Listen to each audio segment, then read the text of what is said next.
soft shit. What's up, wrestling fans? Tonight, we have a lot to discuss in the wrestling world. This is episode 156 of the Outta Nowhere Wrestling Podcast.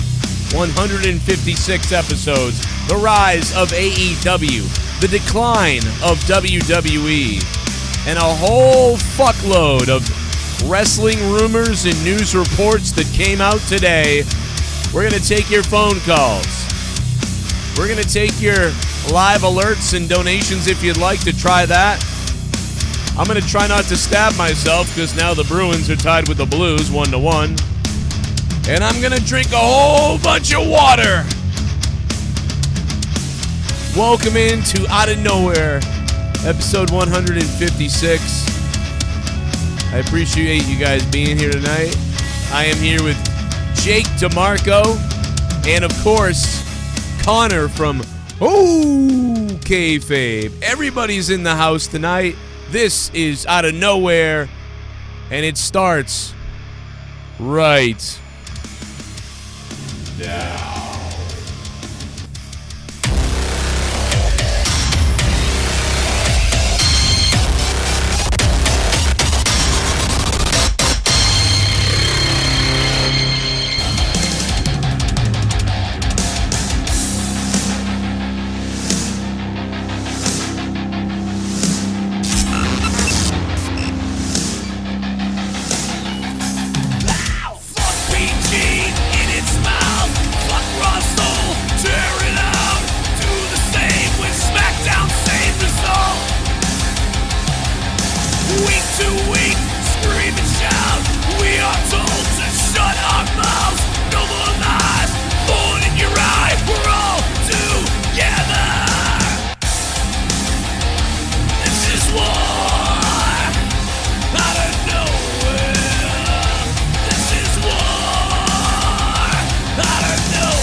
Another writer, and I'm reading it, and again, doesn't make any sense. I don't really know what I'm saying or what points I'm making or how I'm supposed to be getting any heat or telling any story or anything. And I'm like, I told the writer, I said, you know, if we didn't have to run around trying to like make ourselves not look like idiots and get rid of pooper scooper lines and stuff like that, you know, we could actually sit down and tell a story.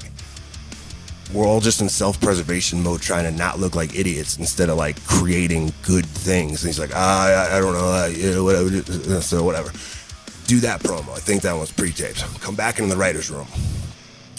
And I'm like, any update? No update yet, but we did get this. Notes from BKM. And it says, notes from BKM. Dean needs to understand why he needs to insult the audience. Dean needs to read his promos verbatim and not try to rewrite them. And I'm just like, just like the feeling of getting punched in the gut. Now I'm about, you know, the people are smelly and insulting the audience. It doesn't make any sense and it doesn't get anything over. I'm confused. So I'm like, okay. But the thing that catches my eye the most is a joke about a pooper scooper. I'm going to let that hang in the air for a minute. I'm going to let you really absorb it, and then I'm going to say it again. Pooper scooper. Like something along the lines of like, oh, I wouldn't come out there without a pooper scooper. And I'm like, I'm not saying that, no. So I'm like, let's change it. So I'm like, did Vince write this? We're like, we don't know who wrote it. So, all right, so now here's how the creative process works in WWE. Doesn't really make any sense. I still don't know how it works. But so now it's like, okay, Vince is in a meeting, so we have to try to rewrite it, send it into Koski, have it reprinted, and put it in front of Vince without the pooper scooper line, because if he sees it, he's going to fall in love with it. And then he's going to be like, oh, you got to say the pooper scooper line. It's such good shit. So we're like, okay, hurry up and. There's some of the comments that I played earlier from the Jericho podcast with Dean Ambrose or Jon Moxley. Pretty much sounding how we all hear Vince McMahon say. Like, at this point, like, we could almost, like, if any one of us had to make a movie about Vince McMahon, I'm pretty sure we could do it at this point, based on, you know, the stories we've heard from so many different people. But really, Bruce Pritchard has really shed light on, you know, what Vince McMahon is like behind the scenes now. And on top of that, you know, countless other interviews and stuff like that. And this one with Jon Moxley, now just really the icing on the cake. Folks, can you, Jake and Connor, can you hear these? All good. Hey. Yeah, baby. We got sound. What's up to the chat? Right off the bat. Sweet Jesus. Sweet Christ. Tomorrow on this channel, and but on Patreon in full, you if you guys become a patron, you will hear the entire Elite Wrestling podcast on Patreon tomorrow night. Just wanted to advertise that. This is out of nowhere. Jake and Connor, there's a lot to talk about. We can go wherever anybody wants to go, including the fact that we're going to take phone calls later. I will let you know when I open the phone lines, and that way you don't have to call right now over and over again and not get through, and it's a pain in the ass. I will release the hounds at some point soon for when the phone lines are open. But before I do anything, let's hear from the Goon. All the donations are on, as always. Super Chats or Streamlabs, they're both available. Feel free to bring it tonight and just shower me with insanity, because it has been a bizarre week out there. It's so cold, and it's hot, and it's cold, and now I'm sad that my Bruins lost. So all you St. Louis Blues fans who feel bad for me, come at me, bro. All right, let's go. Let's see what we got. I'll take my dick out right now. Of course, it's Sean's view. Of course, it's him. And you want to see my dick? Christ. If you want to see my dick, lots of explosions on this. I'll show you my penis. I'm Sean's view. Don't screw with me. The Goon. Show you my pee-pee. Do you want to see my dick? No, I don't. I don't want to see it. Please, don't share it with me. Don't share it. No purposes. Yeah. Have some dick just for old time's sake. Oh. First day back to work after a great vacation in Dallas. Toured Cowboys Stadium and JFK Museum where the shot was fired. Alex Maves should be replaced with Matt Striker. Thoughts? Who? The other guy? What's that? The guy on the left that looks weird? Yeah. Okay, well, I like no. him. There's too many people then, because Matt Striker is too good. I actually don't mind the guy, the nerdy guy on the left. I don't mind. It's Excalibur that I don't like. Pile driver! Pile driver! What was that? I said there's an echo a bit on our end. Oh, really? Is it gone now? No, it's gone now. I meant to say, like, what did Joe say? I couldn't hear him because I just heard pile driver. Okay, listen. I can tell you this. If Matt Striker's on commentary, you need two people, and that's it. All right, you him don't. and JR, boom, done. Him and JR. Well, okay, I take that back. Him and JR, you could throw that third guy in that barely said anything the other night. I mean, I want to be there as a heel. Put me in there as a heel, goddammit. But no, I'll never get hired by anybody. But no, the bottom line is anybody else, but just not. I just don't like. I'm not a big fan of what Excalibur. You know, or I guess I don't really even. I'm not that familiar with him, but just fucking pile driver. No. I think Jericho said something to him recently, like learn how to commentate. Did he really? Yeah, I was reading it like right before we got on here. Let me just see. Yeah, here it is. Let's see what we got here. Jericho just said, Excalibur put a tweet like saying thank you to everybody from Double or Nothing, and then Jericho says pathetic. Learn how to commentate. You won't have to kiss everybody's ass. Wow. Well, he's probably in character anyway. Yeah, he's having fun with it, but still, that's a bit scathing. I mean, like somebody was like, Joe, you scream and go crazy. How are you gonna criticize? Blah, blah. I'm like, yeah, but I don't scream like that. Like, so, like, if something crazy is going on, like, I'm like, like, oh, a pile driver, or like huge pile driver, but I don't go pile driver. Like, what the fuck is that, dude? It would have been fine if he did it like every once in a while. But he did it like on every fucking move. Yes, I agree. But I still enjoyed him, believe it or not. It didn't take away from the night for me personally. No, I enjoyed the commentary. But what I see is that a lot of people didn't care for the fact that he didn't really add a lot of anything else besides just yelling out what the moves were. Yeah, I mean, he added to the excitement for me personally, and I'm so sick of what we get in WWE that it was just like, all right, this is good. So. Don't get me wrong. Don't get me right. He's a soundboard. Yeah, don't get me wrong. Like, WWE commentary is, by the way, the champ is here, Jake DeMarco. Don't get me wrong. The WWE commentary is a big thumbs down. What I heard the other night was a thumbs up. I give that commentary a thumbs up. I really do. But I am extremely pissed off and butthurt at the commentators I see when I'm like Dean Ambrose. I'm a dickhead. You know, Dean's a dickhead. I mean, I'm not like him. I'm just saying I'm ego driven in my own head at this point where like I've worked 11 years on commentary that I'm like, when I see people like fucking calling at House of Hardcore that douchebag that has a radio show, so we got a job calling at House of Hardcore that was awful. When there's a heel turn, he calls it like it's just a regular move that was done in the match. That was enraging, and it started there, and ever since then I've been picking people apart, so I'm being overcritical because I'm angry that I'm not hired by people. So I will lay down absolutely, if I was not a wrestling commentator, if I didn't do commentary for 11 years, I would probably just be like, it's fucking exciting, I don't know, it's okay. Like, I wouldn't have a problem with it, but because I'm sitting there like trying to watch this, and this fucking guy is going, pile driver! Like, love Morrow, love Vince, love JR, love Gordon Soley. I mean, like, love, Bobby the Brain Heenan, Jesse the Body. So many different people do I love. Hell, I fucking take Macho Man on commentary. And JR was okay. And people would either criticize. They all got criticized, really, in AEW. They really all get criticized. And by the way, I want to say that I think they all are good. And the guy on the left, the big dude with the smile who didn't say a lot, I actually thought he was fine. Like, I didn't mind him at all. Yeah, that was Alex. Alex. That's who the Goon or Brokenlion was talking about. Most people shit on him, but he barely said much. He would just every once in a while he would add something. Hard to talk over. Pile driver. Yeah, and then JR. They let JR pretty much lead the way. They tried to let JR lead the way. I agree, and JR is capable of that. I want to say that JR was. He was too laid back in the beginning, and then he was reserved. But you think about it too. He's got to work himself back into, the caliber. He doesn't know a lot of. Yeah, that's the thing. Yeah, because he even said it openly. He's like, I'm rusty. I haven't done what I do in a long time. I have ring rust, and I will get better. I'm looking forward to live TV week to week. He got better as the night by the end of the night. Yeah, he got better and better. JR did, and that alone shows all the strengths that he possesses. That's why he needs to be continuing to commentate. It's amazing that he hasn't been utilized for so long now. WWE screwed up majorly by not having him around still. Well, not just that. I was listening to him on Busted Open before Double or Nothing, and they were talking about like how like.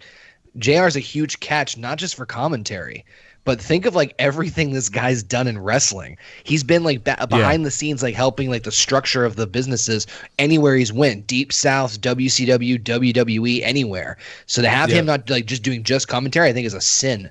Yeah. Yeah, well, because he's not just doing that. Spot. Yeah, because he'll be doing all those other things too. Because if anybody's like, how the fuck do we do this? JR can be like, well, I'll tell you how we did it. He's also a senior advisor is what he said. So he's not just a commentator. Thank God. AEW's in a really good spot. And I didn't really get to talk to much, or really anything about it with you two. And, I really enjoyed the show the other night. And I didn't want to, jump on the bandwagon of everybody saying, "Oh, WWE's destroyed," because anybody could really essentially put on one good show. Sick of hearing that. Yeah, local shows do it all the time, so that's not an amazing feat. And I'm not discrediting because what we got throughout the night was fantastic. There was, it was a great night from start to finish. There were some technical issues, but these are things that they'll work out over time. Some kinks, some botches, things like that. But it will get better. You know that. You can tell that that they have a good footing. WWE's biggest risk right now is the complacent viewer. And I think that's the one that they're not really thinking about. The people that have been watching, that they're wrestling fans, but they don't seek out other avenues because they like wrestling, but there's nothing else really up their alley. I know people say, oh, New Japan and Ring of Honor, but that's not on TNT. That's not on cable. It's not easily accessible. So you're getting that casual fan that likes to watch wrestling who now tunes in. Hey, that's Dean Ambrose. He was in The Shield. That's Chris Jericho. I know him. That casual, movement is going to be a huge momentum shift for AEW and really a detriment to WWE. Well, I know they have their hardcore fans. They have their, the new legion that they're bringing of fans themselves. And then, they'll have an initial uprising of new people just interested in it. But it's those fans that haven't had another outlet for a long time that are really what WWE stands to lose the most. These are the fans that aren't going to watch both products. They're just going to switch off. I mean, look, I like the show too, but like one show is not going to cripple the WWE that's been in existence. But they do have to pay years. Attention. I think the ratings is going to be the biggest interesting aspect. And from what I actually didn't know this, but JR tweeted this out and I retweeted it, that he confirmed they don't know what day of the week yet. It's going to be October and it's going to be 2 hours live every week. Right. Yeah. 2 hours starting in October, he said, more than likely. They also said there wouldn't be any house shows and that it's just going to be one show a week. One show a week. They said initially there wouldn't be weekly pay-per-views. Monthly pay-per-views. But then, for the next few months, they're having monthly shows. I guess because they're not on TV, that's what they're aiming for, just to keep them, people in their, in the minds of the people. But well, I heard something. Great show. I just personally, last comment, I hope they don't focus on WWE because they keep saying over and over that, they're not our competition. We're focusing on ourselves. We're going to do our own thing. We're not worried about what they're doing. They're full of shit. Yeah, I mean, dude, take down the attitude era. His entrance was destroying the Triple H Grail / throne. Yeah. That was unnecessary. I didn't care for that. Really? God, I marked out. I thought it was awesome. So did I. Yeah, I didn't care for it. I thought it was great. I'm the odd man out with that, but wow, that's weird. I just wanted to be part of that conversation at the meeting. Okay, so we bring out the giant throne, and then I take a sledgehammer and destroy it. Yeah, how much is this going to cost us? Well, we sold enough. We sold enough at StarCast. I think we'll be fine. So not a lot if you looked at the fucking chair. It looked like it was built by a wood shop student or something. It's probably left over from the warehouse. Cody probably like, hey, Dustin, before you leave, can you just like wheel that out of the warehouse and then just like let me borrow it for a second? I'll bring it back. I promise. Hey, I like everything about the set, but the tunnels. That felt too TNA to me. The chandelier needs to be a staple. I love that chandelier, hanging over, and with obviously the casino theme, it just made it look very classy. The pyro, it was limited but cool. The poker chips was really outstanding. It worked with the theme. That's what WWE is missing. We don't have those special sets anymore. And that's something that I'm earning for. It wasn't anything too over the top. Like again, like you said, I miss like the pay-per-view, like the way that the stages look and shit, and like that wasn't anything huge. It was just like a set of fake poker chips with like a giant logo on it. That's all you fucking need. Nothing that crazy. I loved it. I thought it was like just simple, easy. I do love that belt. That belt's growing on me. The belt is fantastic. It looks like the best of many other belts that I've enjoyed throughout the years. And it's like AWA and New Japan had a love belt. Well, yeah, one of the highlights for me randomly from the night, go figure, was MJF on the mic during the unveiling. Oh yeah, he was great. That was probably the best heel promo I've heard all year. That wasn't a serious heel, like one of those Samoa Joe type. I'm going to destroy you. I'm going to rip you apart. Those kind He'll of be champion. Serious promos. Yeah, when he ever told Brett, "Look out," a fan, I almost passed out from laughter. Oh, look out the stage. What happened later? He might have fallen off the stage or something like that. They said Bret Hart fell off the stage. Yeah, he tripped on the way up. Unbelievable. I never saw a video of it, Dustin, though. He, oh my God, he bladed just a bit too much. There was so much blood. I felt like that almost like to a detriment of the match in a sense. I mean, for like 5 minutes, like for a while, I was out of it until the last minute or 2 minutes. It took. Yeah, well, he was bleeding too much. It was affecting him. He couldn't see, and it definitely slowed him down. He had too much blood loss, so they missed a few of the spots that they were going to do. And then when they finally hit, I think it was Crossroads at the end or whatever. Rhodes just looked like a lifeless body. It looked awesome when they started hitting those. That's when I came out of my when they started hitting the crossroads at the end, that's when I finally came out of my like I'm worried about him shell. And interesting thing was Earl Hebner came down to cover at one point, to pin at one point, and he almost wanted to count 3. He wasn't sure if the guys were going home there because it was so fucked up and dangerous. So he got so really, if you watch Hebner, he gets really close to them, and he counts different than Hebner normally. He's got that big, long, slouching fucking count, and he gets down really next to him. He counts 1, and then he kind of counts 2, and he's looking right at him.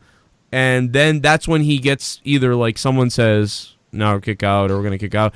And that's when he, fades away with the 3rd. But it was so close. You could see him looking because like he didn't know what was going on with the pin there at that moment. And I believe, I have to go back and watch it again. And I still haven't. I can't believe I still haven't gone back and watched it again.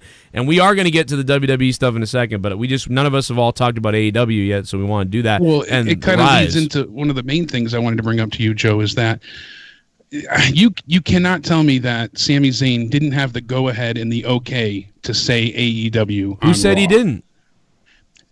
There's so many conflicting reports. But no, they told him to say it because they wanted that electric chair segment to be like, oh shit, anything can happen on this. But number 2, they also combined it with the fact that they're going to suspend him now, and that'll be the excuse for not going to Saudi, since they've already got 2 or 3 injury stories for the other guys that aren't going. So they're going to do another injury story for Sami. So instead, they're going to give him the heat as like, he shouldn't have said this, he's suspended, and then that could actually fucking turn him face.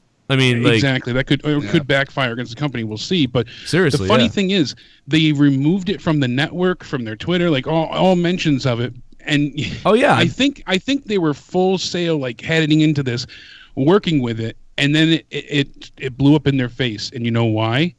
AEW trended so much that AEW jokingly said they were going to send a thank you fruit basket from the Elite to WWE.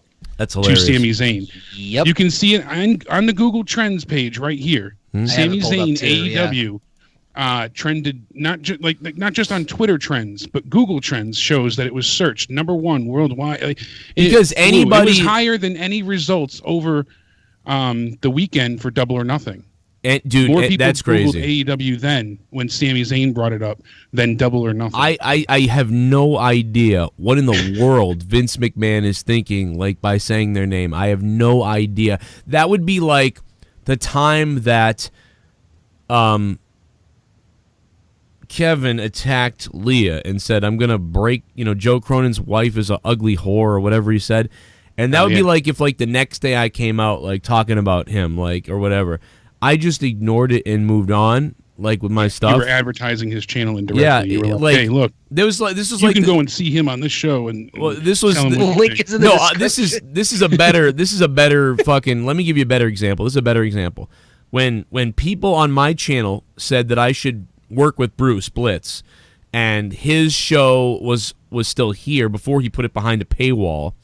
And then when he went behind a paywall and left YouTube and went behind a paywall on his website, then he attacked me on his YouTube channel before he left.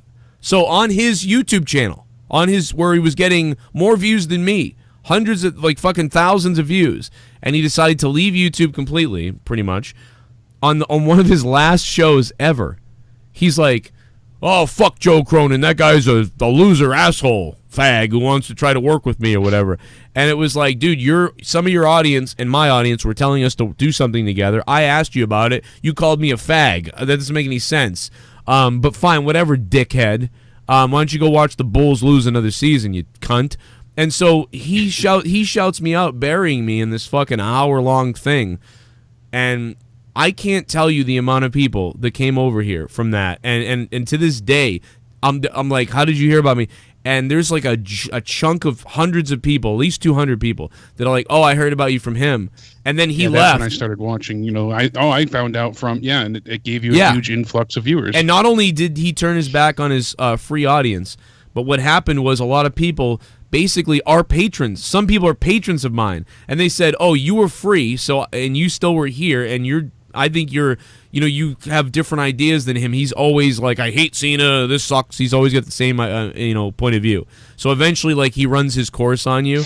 And now you advertise me, and I'm pretty fucking in your face too. So they're like, well, I'll start listening to him now because you're behind a paywall. And some of those people have paid me on Patreon, and they're $5 a month patrons because, like, I feel bad that your show's free, and because he forced his listeners to pay, they didn't support that. So it's fucking hilarious. So that is the same thing. There was no reason for him to shout me out whatsoever over and over again, and that made people go, "What? I wonder what he's talking about." Oh, yeah, this they guy's gave people hilarious. an open alternative to watch something that is still going to be on YouTube. You're an idiot. Like, you're a fucking idiot, dude. Like, Great and analogy. it's like, and people be like, "Well, now you're shouting him out." Well, I don't care. He's behind a paywall on his website. I don't care. Nobody wants to go over there and fuck him. I don't even care. Like, it's But I mean, it's just really funny that that's what happened, and that's literally WWE just was like, let's just, because I want to say any 11 to 12-year-old male and above, any 11 to 12-year-old male and above who for some reason doesn't know what AEW is or whatever the case is, they don't even shout NXT out really like this. So for Sami Zayn and Rayleigh go, you could ask me about AEW. Oh, like this 12 and 13 and 14 and 15 and 16 and 17-year-old kids who are like, what the fuck is that? That's the first thing they say. If they don't know what it is, the first thing they say is, what the fuck did that mean? Or I heard about that. What the fuck really is that? Oh, Chris Jericho's there? You've already done it. You've already set the wheel in motion. That's why Vince Russo... was Sami Zayn AEW. No, but that's why Vince Russo thinks this is a work, because he can't believe that fucking Vince did this. I'm going to fix my mic, and you take over. I'll be right back. Just fix my mic. Oh, and because Brian Alvarez said, I had heard personally myself that it was in the script. Brian said no, I'm just kidding. It was Brian's in the a good raw guy. script, and then he said, and I had another person say it was scripted. I heard from multiple people, far more people, in fact, that had heard from other people. This is how it goes, from people that heard from people who said the line was not scripted. So there's so many back and forth at this point. I can't imagine, even with tape delay, that they would let that air if they didn't want him to say it. Yeah, I mean, you have to understand that this is also the same company that this is the point I make, did the fucking billionaire Ted skits when they were getting their asses exactly kicked. That was a great point I saw you make on Twitter. It's the same company that does this, so it's not outside the realm of possibility. And they've mentioned other companies on air before. They've done it previously. They did it not that long ago with TNA, with Kevin Owens and Sami Zayn themselves. Remember, didn't Kurt Angle say TNA's hiring or something like that? Oh yeah, that was after their relationship was better. But remember when John Cena was like threatened to leave WWE? He's like, "I'll go somewhere else, brother," and that's when Hogan was with. So exactly. I mean, it's not the they've done it before. It's not the first time, but it's just bad timing, not because of Double or Nothing, not because of Double or Nothing. I don't think it's just because the ratings are so shit. Well, I think a lot of people, the initial start off 8 o'clock show goes live ratings were much higher, not the hour, but like 8 to 8:05. That kind of because that first segment was through the roof because people wanted to see what they were going to do to retaliate. And then people saw Brock Lesnar, turn the briefcase into a boombox out there juking and jiving, and they changed the channel. Yep. No one gave a shit at that point. I'll be honest, I did not watch either Raw or SmackDown live on the air. Yeah, with me being under the weather, I saw a little bit of Raw. I was trying to make it Monday night and couldn't. And then last night I didn't see any of SmackDown until today. The only thing from Raw that's a lie. The only thing from Raw I watched live was the Firefly Funhouse segment. That was it. That was the only thing. Which was still, more enjoyable than the entire show. But hearing that Vince is furious with Sami Zayn, I don't believe that. I think it's strictly, it wasn't a script. And it's just as Joe said, it will be the, reason or should I say catalyst for him to be excluded from the Super Show. And that lines up vertigo. WWE is now going to use plants specifically for their future electric chair segments. I guarantee that's another USA idea, isn't it? Well, now they shot themselves in the foot yet again. That seems to be the ultimate theme this week, because they added in supposedly the scripted part about AEW. Now they're worried about they can't have real fans anymore because now the fans might bring up, well, what do you think about Kenny Omega and Chris Jericho? What do you think about, even if you screen the question beforehand, once they go to ask it, so now they have to plant fans because they introduced that wild card themselves. Yeah, that was dumb. Yeah. I mean, I honestly thought they were plants the last week, but they're saying that they weren't. I'm like, wow, they really picked the bad ones. Yeah, they did. That segment did not go well. It was just notable strictly because of him mentioning that. Sami bringing it up. But one of the things is that I had heard up until about that day that WWE was going with Brock cashing in, and he was going to go ahead and get the match at Super Showdown because they already paid for Brock's appearance at the Super Showdown in Saudi, and they already paid for his travel and everything because he has special travel arrangements. Brock's not flying to Jeddah, in anything but private. Because Heyman's his fluffer. Yeah, so Vince that was is the like, original plan. Damn, that boombox looks amazing. We should put giant fucking speakers on the side of the briefcase. It's hilarious. It's like a black guy in the 80s or the 70s. 70s. He's a big white guy. Give him Sasha Banks' sunglasses. She ain't using them. Hey, can someone find out if we could get an R&B group in here like Salt and Pepper? Like it's WrestleMania 11. Remember WrestleMania 11? Salt and Pepper. They're shaking it. And then they sued us, but whatever. Hey, someone get a cardboard box and make it flat and put it in the ring. By the way, I've done this. I've done the same thing before. This is, Vince McMahon, like you said, the Ted Turner things. I want to go back to that real quick. The Nacho Man and Hulk Hogan. No need for him to do that anyway. But they had to comment on it. Same thing happens when, like, once in a while somebody's like a troll in my community, and I can't help it, and I have to, like, and I say something, and it's like, no, don't say anything, but I had to. Like, sometimes I just have to say it. I have a problem. Do a skit, and I know I just shit on Bruce about it, but like I've done it too because but his was different. I didn't do anything to him, and he shit all over me for no reason. His was at an inopportune time. That's the point of this. This was the worst time for them to do this with so many fans ready to jump ship. So I don't think Vince understands. I think he's like, well, I've done this before, so let's do it again. I don't think he understands what's going on here. And based on Dean's interview with Jericho. He's in a fucking different paradigm than everybody else. Funny you say that, and he's just in his own universe. And we heard this a few weeks ago. We talked about it on this show, saying how much Vince is in a bubble. He goes to the gym when he wakes up. He goes to TV. He gets everything ready. He does this, wrestling, and that's it. He doesn't go on Google or YouTube or everything is fed to him. The only way he knows anything that's like a big pop detail or, something going on that's newsworthy is a writer or someone around him brings it up to him. That's it. That's the only way he finds these things out. So, it's just really bizarre. And I know all, geniuses, quote unquote, have their weird moments, but. Weird moments. Think of all the shit that you've heard from stories about Vince McMahon. I'm not even talking like the bad stuff, but just the weird things. Sneezing thing. And Right. He didn't know what a fucking burrito was. A burrito? Yeah, there was some sort of it was either burrito or a taco or something. He didn't know what the fuck it was. I think it was a burrito. I think you're right. Yeah. But, he didn't know what it was.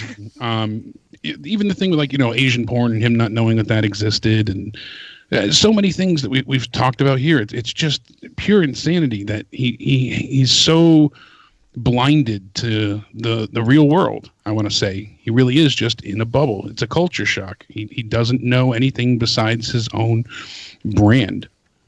It's incredible. It's really hard to fathom and see how he exists day to day without being aware of anything else. That's just crazy. It's just the way he's established himself.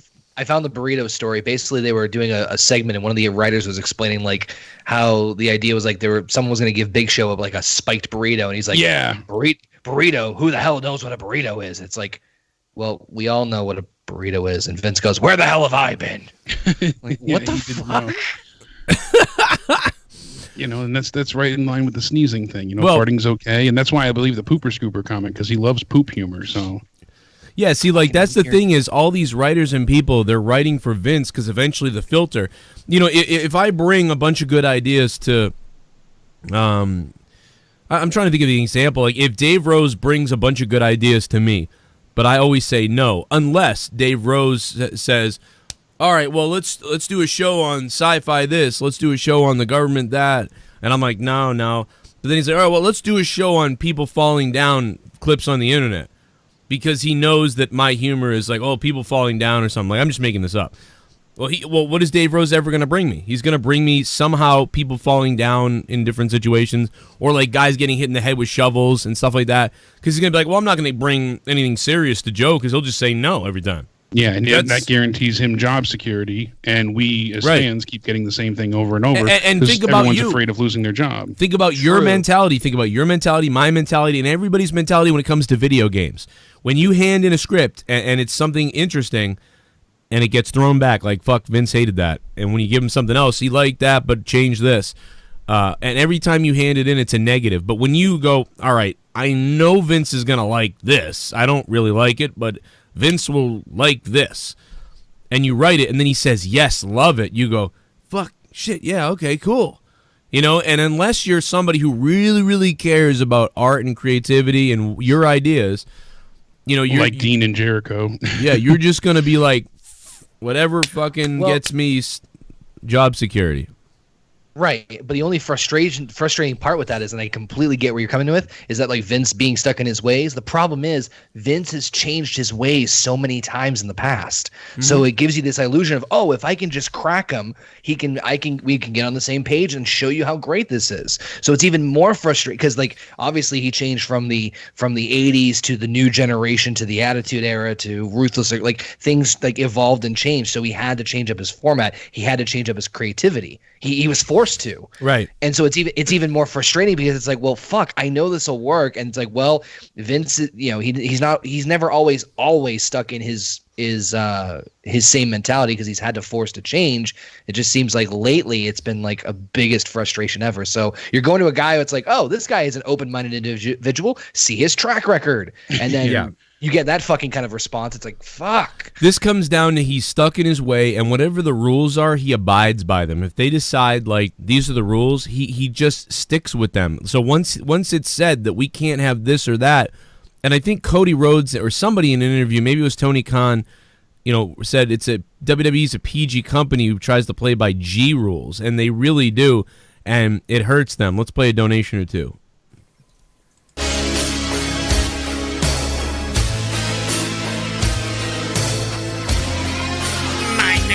Kane and I'm donating. Brokenlion coming down the aisle. Hey Joe, Jake and Connor from Oh Kill Me Kayfabe. Basically from what I got from that interview is him confirming what we already knew. Now I hope we can get that CCW type of job. Moxley can't wait to hear Sasha's shoot interview. It will happen when she leaves. Yeah. Yeah, imagine that if she might not be allowed to talk with like she may get like a gag order thing. Like if they ever let her go, Brokenlion, because she has, I think it's a 3-year deal she signed. I heard. Yeah, if they ever let her go, she will probably have to sign something where she won't speak about the company. Brokenlion, thank you. So that may be a long time coming. Yeah, non-disparagement clause or something. Oh God, my God. Oh, holy hell. That last Moxley speaks the truth. WWE is giving shit scripts. Next thing you know, we go fishing for poop. That's a great donation because it was from Pooper Scooper. Pooper Scooper, everybody. Let's make some noise in the chat for Pooper Scooper. You're on Out of Nowhere Wrestling Podcast, episode number 156. Jericho! Sorry. I lost my mind. What was that, Moxley? About, the people are smelly and insulting the audience. It doesn't make any sense, and it doesn't get anything over. I'm confused. So I'm like, okay. But the thing that catches my eye the most is a joke about a pooper scooper. If you haven't heard the Jericho interview, it's with Moxley. It is a must listen to. You must do it. Please do it, motherfucker. All right. So good. Where were we? Because I had so much to say. I was bringing up one point really quick. I was trying to get to a few little things before we got into the whole Moxley thing. Monday night, the plan originally was for Seth Rollins to get his title cash in on by Brock. Remember, you kept saying it was a terrible idea. I agreed with you that it was a bad idea, but that was the plan. Brock was going to cash in and openly ahead of time and face Seth at Super Showdown and lose. They were going to build up Seth in the process.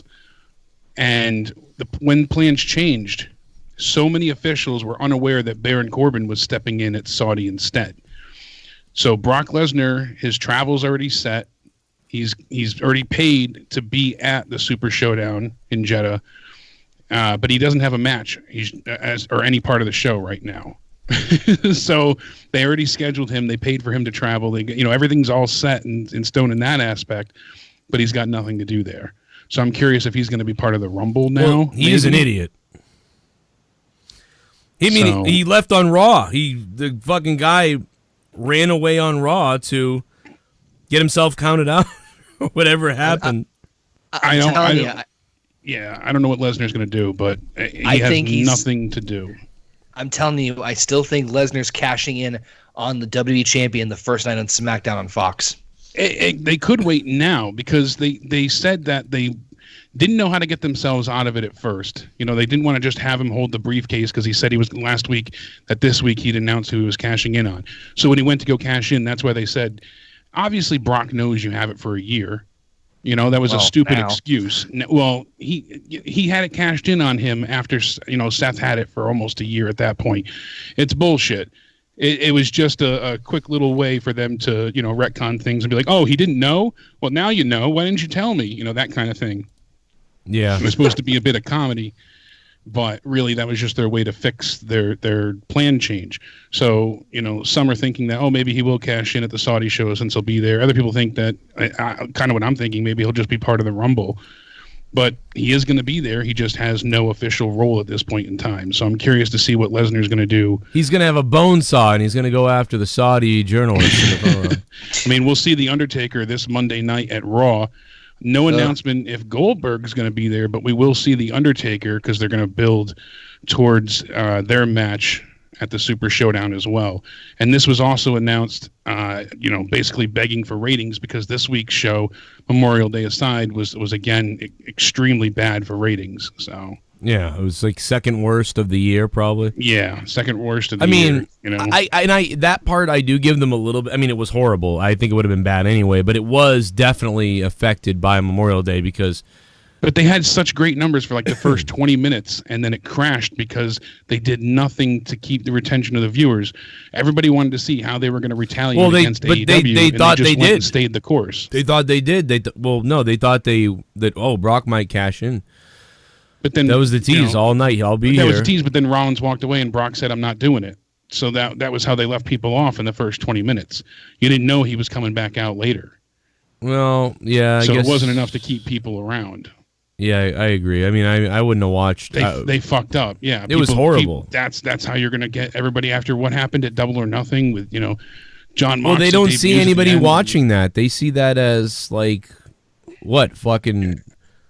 Granted, yeah, but I'm saying this is how they shoot themselves in the foot multiple times in one night. I'm just saying from their point of view, they don't. Yeah, they don't see it that way. They're not back there like, oh, Double or Nothing. Like we got to figure out a way to react, or no, let's not react to it. No, they're not even thinking about it. I feel like they're just like, oh, that was funny. They had 400,000 people watch them. That's hilarious. Yeah, and all the wrestling fans were waiting for them to retaliate in some way, shape, or form, and instead they just stayed the course, and that's what was real upsetting. Yeah. Oh, you got a Raw Tarded shirt. Hell yeah. Yeah, Kalel Bama looking like just incredible wearing my Raw Tarded shirts. Everybody, Staying sexy. The Teespring link is down below. Get your Raw Tarded shirt and wear it to Raw if you'd like. And maybe get your sign taken like Triple H Save Us sign that got taken the other night. Yeah, that got, taken as well. Quick little update about AJ Styles. He has an issue with his AC joint. He said it's rubbing up against bone, and they originally thought it was a fracture, but that's not the case. It's going to require injections to keep the swelling down. It's not major injury-wise, but it's just wear and tear. So he doesn't know how long it's going to keep him out for. He's hoping not very long. He can't stand being out, and he hasn't had rest in a while, so he's going to take a little bit of a break, but it's going to be a short break. I thought it was all a work because of Jeddah. I had thought so as well, but I guess not. I guess he is legitimately injured. So, and he's not available. They said most likely he will not be available for the Super Showdown. If he is, he could be a part of the 50-man Royal Rumble match. He is going to Jeddah, though. He was on the tour still. Didn't Braun Strowman already win a Battle Royal out there? Yeah, he won the Greatest Royal Rumble last year. And the belt was never seen again. No, that was that green belt. Yeah, where is that? Like, you won the belt and then just, that was it. Rumor has it they crushed it to make it the 24/7 championship. Yeah. Now, that was one of my biggest issues this week. Shane suspended the 24/7 title rules. How dumb was that? Like, they just pissed on your own rule. You just instated a brand new title. It's not even 2 weeks old, and you suspend the rules so that you can go ahead and have it not be defended for a while because it's to benefit you. You just, demolished an entire title and its value in one promo. Just picturing, hey, you know that cruiserweight title? We're gonna suspend the weight limit, and Braun Strowman just fucking destroy it. Basically says now that anytime there's ever a problem for anybody, like if Vince or Shane or any of them, they can just suspend it. So now it's been established that he has the power to suspend for an hour, a day, a week, whatever, the 24/7 championship. And at this point, the way he's buried it with that, I would put the belt on Elias and then suspend it for the time being. And that way you no, seriously, then you get heel heat on Shane and Elias, who's walking around with the belt, and nobody can do anything because right now the 24/7 title is on hold. So Elias, you're champion for now. We're putting that 24/7 rule on hold. And it would be funny if Elias held the fucking thing for like a long time. Held it hostage, yeah. Yeah, but again, that's funny and all, and I feel like that's something Vince would do. And see, I'm a little bit like Vince. I think that's funny. But I also know that buries the whole fucking point of the title, so you can't do that. As funny as it is, you can't do that. And what Shane did, no! The thing is already ridiculous. You just debuted it. It would be funny if they did it for like a pay-per-view. Like they did it the length of just the pay-per-view, and at the very end of the pay-per-view, you see that like lower third, and then all of a sudden from behind, running up R-Truth, 1, 2, 3, fuck, and then he just takes off. Yeah. I mean, but the problem was doing it on SmackDown and then having it close the show. Right, yeah. That's people were already upset with it. If someone's watching a pay-per-view, they're not usually going to tune out. They either paid for it with the network or they did the pay-per-view, so that's a better idea. I like that. And here's the thing, too. I mean, that was Elias's first title in WWE. His first ever title, and he lost it the same night. And the only reason he kept it longer, because technically Roman would have won it if Shane didn't make that stupid, rule change. And the funny part is, this is how much it's a bitch belt. Roman's like, come on, R-Truth, pin him. I don't want that piece of shit. I don't want that fucking thing. Pin him. Get that disgusting gold green belt away from me. Roman, you want this? No, I'm good, man. I'm fine. See, if this is AEW with all their stats and their pins and how many attempted pins by a wrestler and everything, like you get $50 an hour for every hour you hold that belt. You get $50 an hour. Like if you write that and then they're on AEW's website, it's like current like 24/7 champion is at one is at like like 195 hours, and then the money below it and the picture of the guy with the belt. It's building up and up and up. Yeah. So like the record, and the guy can even use that in the promos like, "Woo, baby, we're at $2,750. I'm holding my belt. I'm feeling good. I'm paying for everyone's dinner tonight, and I got my bodyguards here with me. Come at me, bitch!" And it's like, well, hey, man, maybe you should tone that down. There's a lot of people out here that might want to beat you for that title. Let them bring. These are the two biggest bodyguards in the state of Illinois right now. Okay, so it doesn't matter if we're going to Giordano's or we're going to Wrigley Field or we're just walking down the street. These two men will crush somebody, and they will not be responsible if they take a life, okay? Because we are protecting my 24/7 championship. Come at me. Come get me. I dare you to come and get me. And then like a week later, like fucking 490 hours, and you're like, let me ask you something. Get your phone out. You got a calculator on your phone? Yeah, pull your calculator out. Can you tell me what 565 times 50 is? Oh, yeah. That's $28,000. 24/7 champion, $28,000. More money than you make in a year. Like, that type of shit, that's what should be done with this fucking belt. And I don't care if Vince doesn't like numbers and stats. Fuck you, it matters. Yeah, I wouldn't mind seeing like a counter and like maybe some sort of GPS signal on the fucking WWE website so you can track where the champion is. Yeah, see, go with it. If you're gonna go with it, go all in. Seriously, if you're gonna if this is a gimmicky like shit lower card title, fucking milk it up and do it as much as you can. I'm gonna see if I can send it to you really quick. Trailbound made a belt, and it was like the 24/7 title, but it was the YouTube Championship essentially, and it had like a play button on the front. It was really cool looking. I've seen a lot of people with that type of YouTube play button belt. He went ahead and he's like, then they just do it and defend it only on YouTube 24/7. So he took, he added on to our idea. And put the Facebook logo, put all the logos of the social media. Yeah, but you figured, it'd be great because they have 30-something million, subscribers. Look at the monetize this belt, dude. Look at the monetize this championship. It looks better. That looks better. Damn straight. Monetize this championship. That's going to NXT Saturday. As long as I'm breathing, that thing's going with me Saturday to take over. Everybody can come out and get some more pictures with the belt. Come pat the belt. But Joe, it's just sad that that's what happens in the meantime. That this is his first title victory for Elias after all this time, ridiculous, all this work, and that's it. By the way, I want to tell you, like I've been working a little bit on the new monetize this championship. There's a a new one. There's a new one coming out eventually. I've been working on. There's a ton of different ideas. Okay, I have a ton of different ideas and starting points and whatever else you want to call it. I love that belt. That looks Isn't nice. That cool? I thought that was excellent. Yeah, and it's like, cool. Dude, there's so many belts that you could do. Oh, absolutely. But I can't wait to see the redesigned monetize this title eventually. Yeah, there's so many. I mean, dude, look at this. Look at some of the designs that I looked at that we could do for a belt. Okay, and I've got a couple of them here.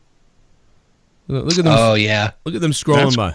That looks like the that looks like the 24/7 title. No, that looks like the Greatest Royal Rumble belt. Yeah, kind of. That looks like Ryback. Wait! I was about to say that. It looks like Ryback's whatever. Monetize this champion. Wear me. Do you want to wear my belt? My belt is the biggest belt. Oh man! Like even these are all like this one's pretty cool. Like that could have been the 24/7 title. The ones with like the looks like the nameplates on it. It's too bad you couldn't put like everybody who's ever been on monetize this like a host. I know that would be a lot to engrave, but that'd be cool. I could do that. I could get the engrave done later and send it out to here's the order. But there's so many different belts, man. There's so many different belts, and that's what they came up with. That's what they came up with on their belt. Lazy. And speaking of lazy, I mean, look at the wild card rule. Rusev just posted a picture saying that he's enjoying his retirement in Bulgaria, because think about how many Raw and SmackDown stars are not being utilized or seen at all now. It's bad enough to begin with the brand split and having interesting feuds and storylines, but now because you're bringing over the same stars repeatedly to both shows, it's Roman, it's Kofi, it's Lacey Evans and Shane McMahon. You're getting the same thing on both shows. Yep. That there's so many people that aren't getting TV time now because of this stupid wild card rule. Jake, look you're at getting this. the same feud both nights. Look at this belt. I see that. You see that? That is. I want this. But that's fucking cool. It's as if the it is over. The not even. It's really it's over again. Yeah, it's a super show every time. But it's not even getting rid of the brand split because it's just taking half of the roster and forgetting about them. That's the thing. That's the problem. So all the shitty things we don't want to see, like Shane McMahon Appreciation Night, is happening back to back.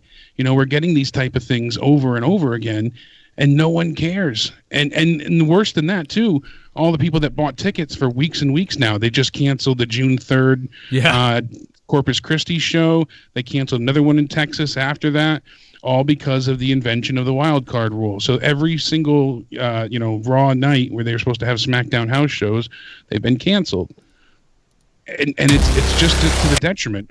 That's the problem at this point. So also, I thought this was a bit amusing. Lars Sullivan's first match is revealed. It's going to be at the Super Showdown, and he's taking on the Lucha House Party in a 3-on-1 handicap match. That's retarded. Just said, really? That's what we get out of all the waiting we've had for him to have an actual match, and I there is no reason really consider that he hasn't had a match yet. But Lucha House Party, just get out of the company, just leave the company. They're gonna lose. He also deleted his Twitter as well. Lars did? Yeah. Well, he didn't delete his Instagram yet, but he has deleted his his Twitter. So he had enough of all the you racist shithead. Did you see someone posted a I think WWE posted a picture of him, and it's like name caption this, and someone's like, "Oh, you misspelled racist." I'm like, "Oh, comments are pretty brutal." Yeah, I sent you a couple of them on Instagram that were so just fiery. People were belittling him in every which way. They're like, "Look, it's Hulk Hogan's son," things like that, and just so brutal. Yeah. So you've got Rusev saying he's retired. So many injuries. Rey Mysterio is definitely out for more time than they expected. He has to vacate the championship. He was supposed to do it this past Monday, and they changed the script, and it didn't, work out in favor of him having time to do so. So now they're going to do it this coming Monday. So I don't know if they're just going to give the belt to Samoa Joe or if they're going to have some type of contendership match or what, but talk about a shitty scenario. They kind of messed up having Ray win the belt anyways, and then he gets injured. So sorry, I just found that Instagram picture of Lars look like he's screaming, and so it's the top comment is that face you make when you yell racial slurs. I wish everybody would stop sending me Dustin Rhodes tweets because I can't see them. I'm blocked. So everybody keeps sending me Dustin Rhodes. Like, Joe, what do you think about this or whatever? And I'm like, I don't know what is there because I was blocked by Goldust. I don't know why. No idea why. In fact, speaking of Goldust, I talked to Terry Reynolds earlier. I Facebooked her because I was like, "Are you okay? What's going on?" Yeah, I saw that. So I texted her, and then she said back that she's okay and hearts and shit like that. And I was like, all right, cool. And then I saw her video after I saw her on Facebook. I was talking to her on Facebook. I couldn't fucking remember her. I couldn't find her phone number because my phone got fucked up a little while back. So I'm like, well, I'll send her a fucking Facebook message. But she was okay, and here's her explanation. We have it here for the people that don't understand. She was arrested at the airport, for carrying a weapon.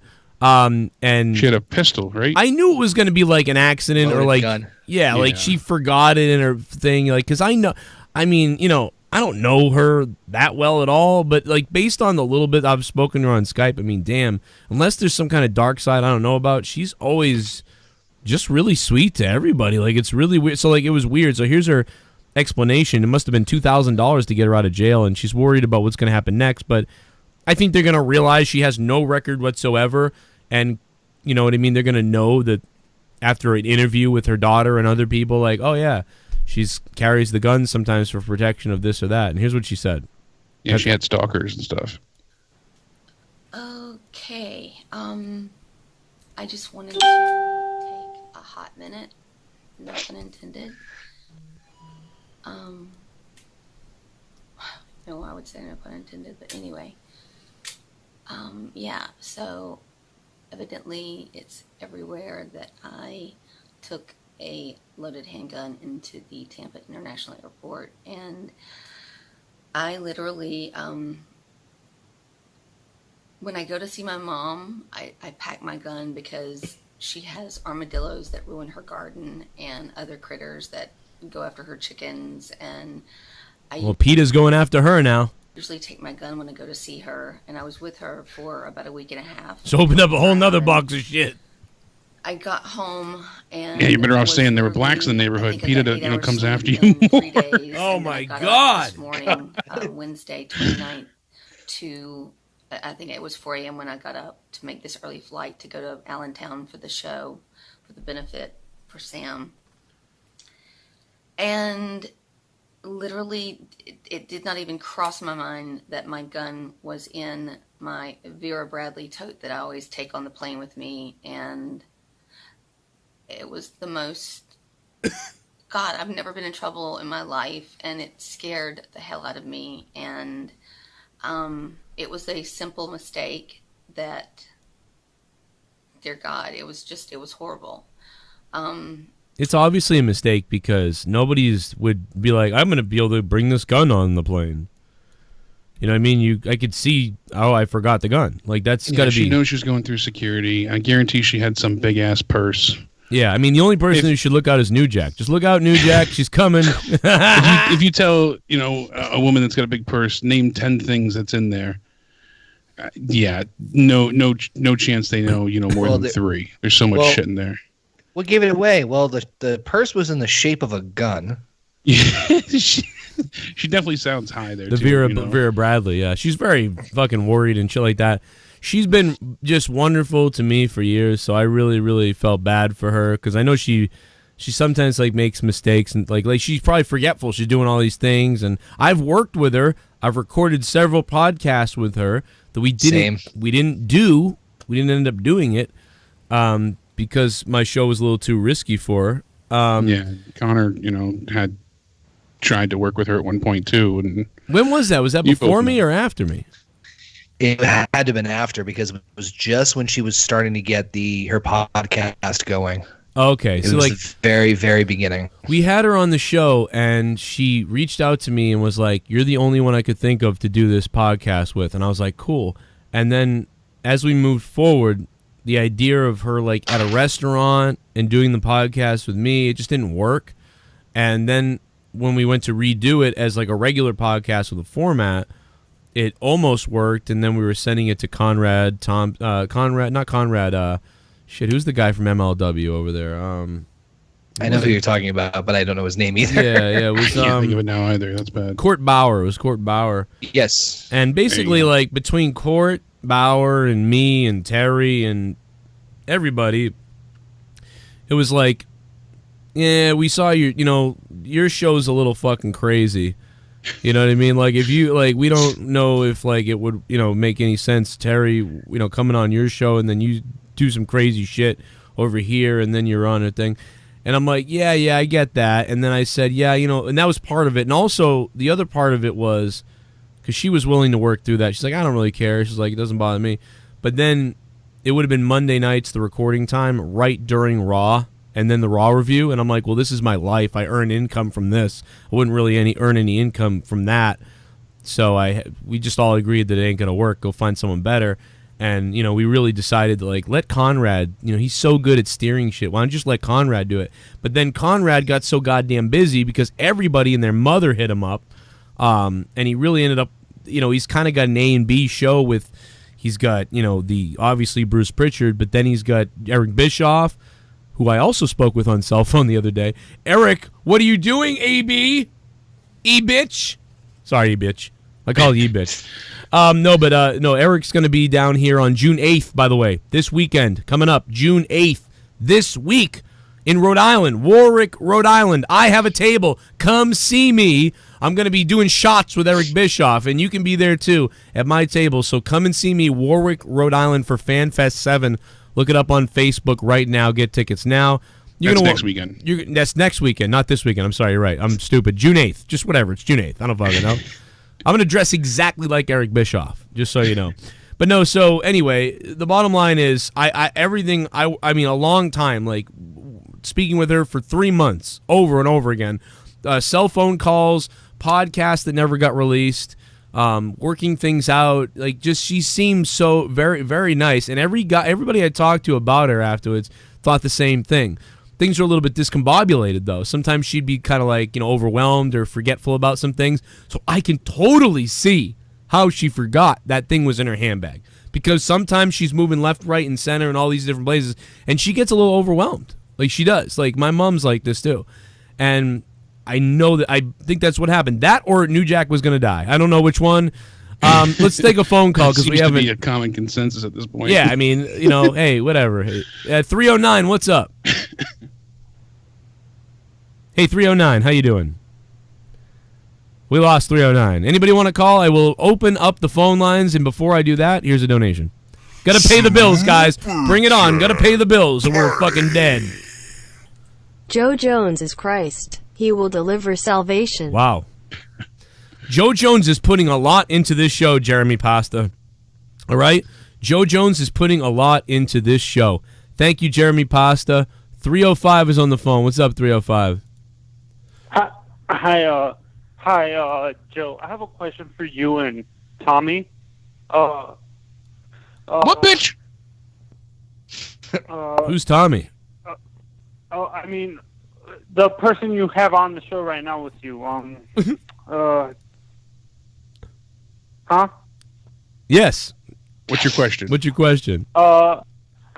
I'm wondering, is All Elite Wrestling setting up Jon Moxley leading a stable because he attacked because of him attacking Kenny Omega at the end of Double or Nothing because he was part of the Elite?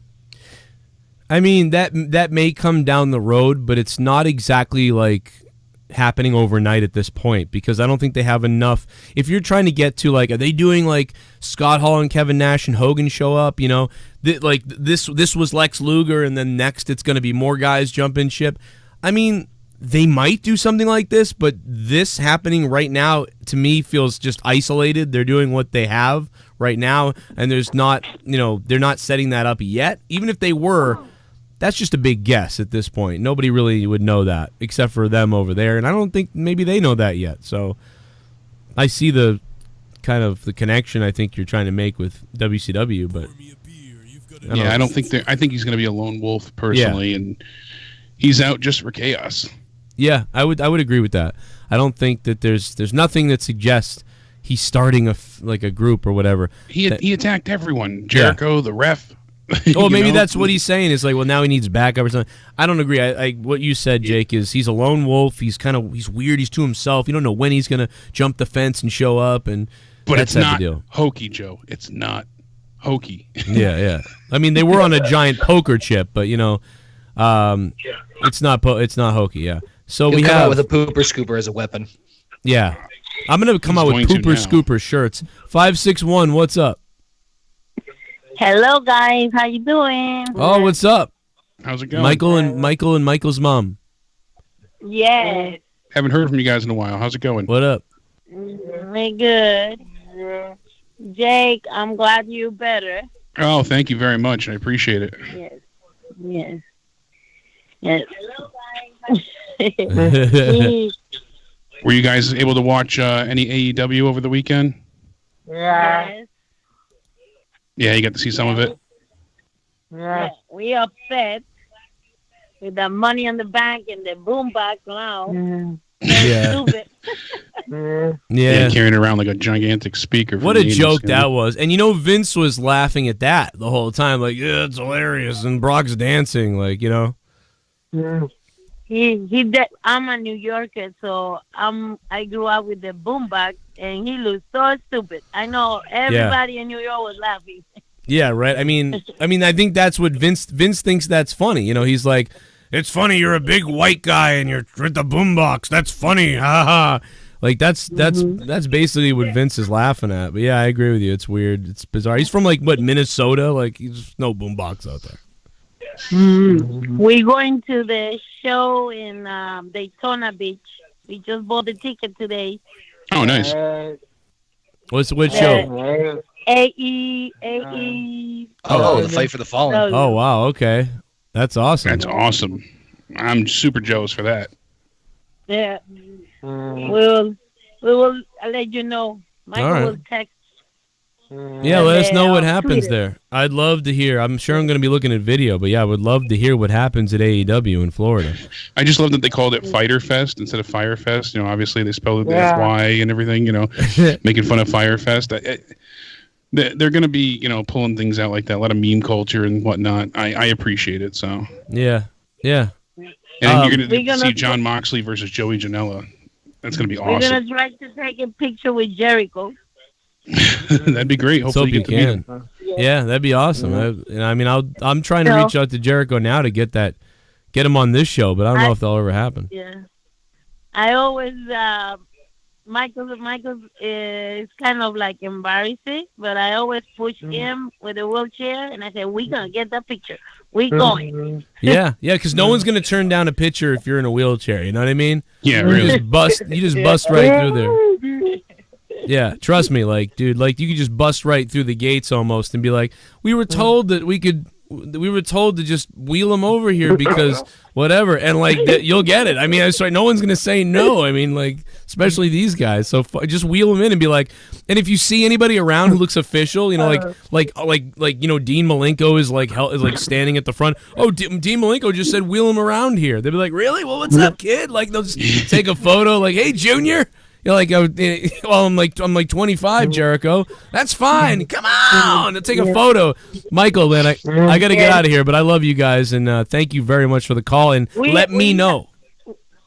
We have a picture with Cody already. See? I'm gonna make Michael to tweet it for you. You could see it. Yeah, when he tweet was me. in Ring of Honor. Ring of Honor. Oh, awesome! That's awesome. At Ring of Honor. I got a lot of friends at Ring of Honor.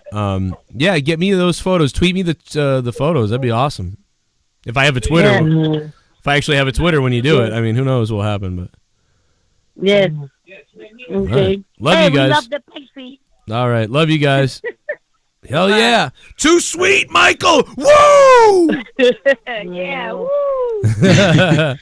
All right, thanks for the call, Michael and Mom. I love them, man. I love them. They've been calling for years, and just love them so much. I hope when I come down to Tampa, if I do for WrestleMania, I'll take a big picture with you. I'll be wearing a strap on though.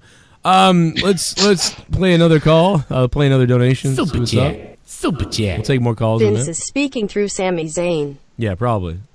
Oh yeah. Yeah, probably. Well, that was we reported that a few weeks back. We did. We said, "Oh, is Sami writing it himself?" And that's what we originally heard. And no, it's Vince writing it for Sami. So yeah, we've got a new Twitch follower. Hell yeah! Take my pants off. Almost all but confirmed. So, Branulus, thank you for the donation, Branulus. And Unbothered Jacob, thank you for following me on Twitch. I've been having big nights on Twitch the last few weeks, so thanks for those follows. Let's see what else we got here.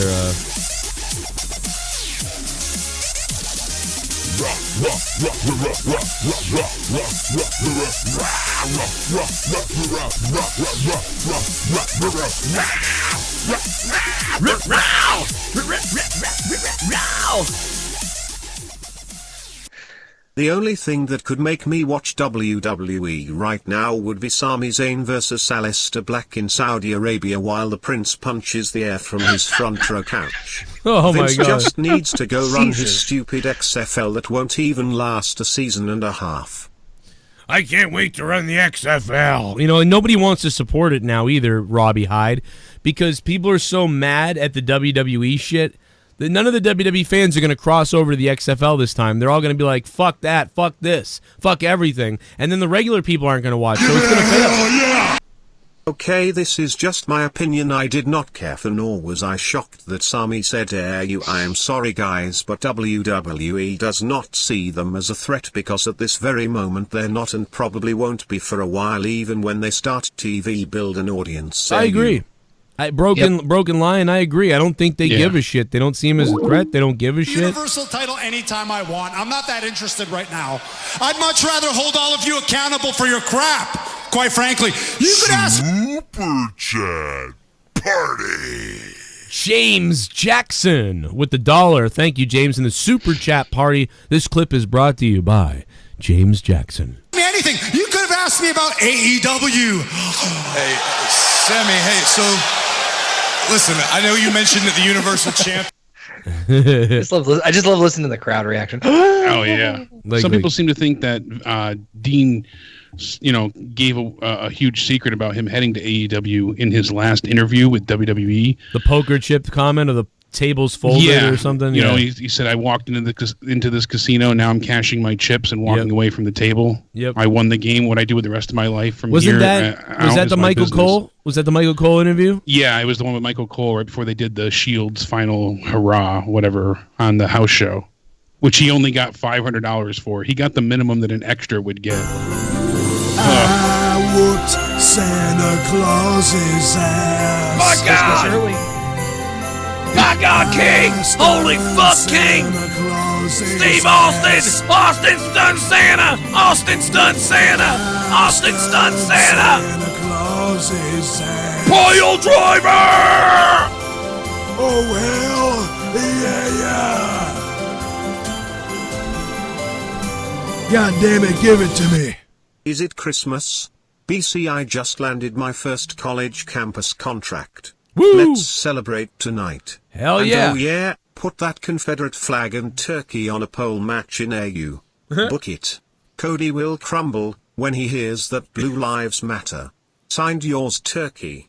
Oh, Jon motherfucking Montgomery with the $6.25 Christmas donation. If you guys want to donate tonight, the link is in the description box below, and all the donation amounts are listed way down below. And if you haven't signed up on Patreon, now is the time to do it, or rather June 1st is the time to do it so you don't get charged twice. June 1st, become a patron, guys. We could use a lot more patrons right now, and there's a lot of bonus content on Patreon you don't hear here. 30 hours of content a month you don't hear here. And $25 and up gets you a producer credit. But for as little as $1 a month, you can hear at least the Corrupted podcast. Had a few people come and go. Had a few people increase their pledges. So feel free to check it out and give that a shot if you like to keep my show on the air. Shit bomb. Thank you. Or I'll be working at McDonald's. I just subbed to your channel. What's up? I was confused when the guys you were talking to called you Joe because I thought you were Bruce Blitz. You are better than that chubby face piece of shit. Oh. Anyway, keep up the good conversation and also love the donations. God damn, that was just all kinds of love. Are you sure that's not me donating to myself? Like, that was Scary Berry. Thank you, Scary Berry. Cousin of Scary Terry. Oh God, we'll give one more. Let's put one more through. Bitch. Oh bitch. I gotta pay the. I gotta pay the bills here. So it's one more. VP3 baby. What up, VP3? God damn. I wish Your NXT star was hit by a drunk driver today. I did see that. Yeah, it was Rachel Evers. Apparently, she's okay, but that is, they clickbaited the hell out of that article everywhere. I mean, thankfully, she's okay. She said, "Please don't drink and drive." She got hit in her passenger side. Jesus. Oh, I thought she. Oh my God! I thought she got hit outside of a car. No, she was in her car. So, thankfully, the driver hit into her passenger side, so she's okay. That's horrific. She didn't ask for an autograph. Oh no! I miss your big tush in my face. Joe Jones. Thank you for the donation. It and twerk it. You might get it, Show Joe you how Jones. you work it. Get my big ass in your motherfucking face, you scrubby bastard. Oh no.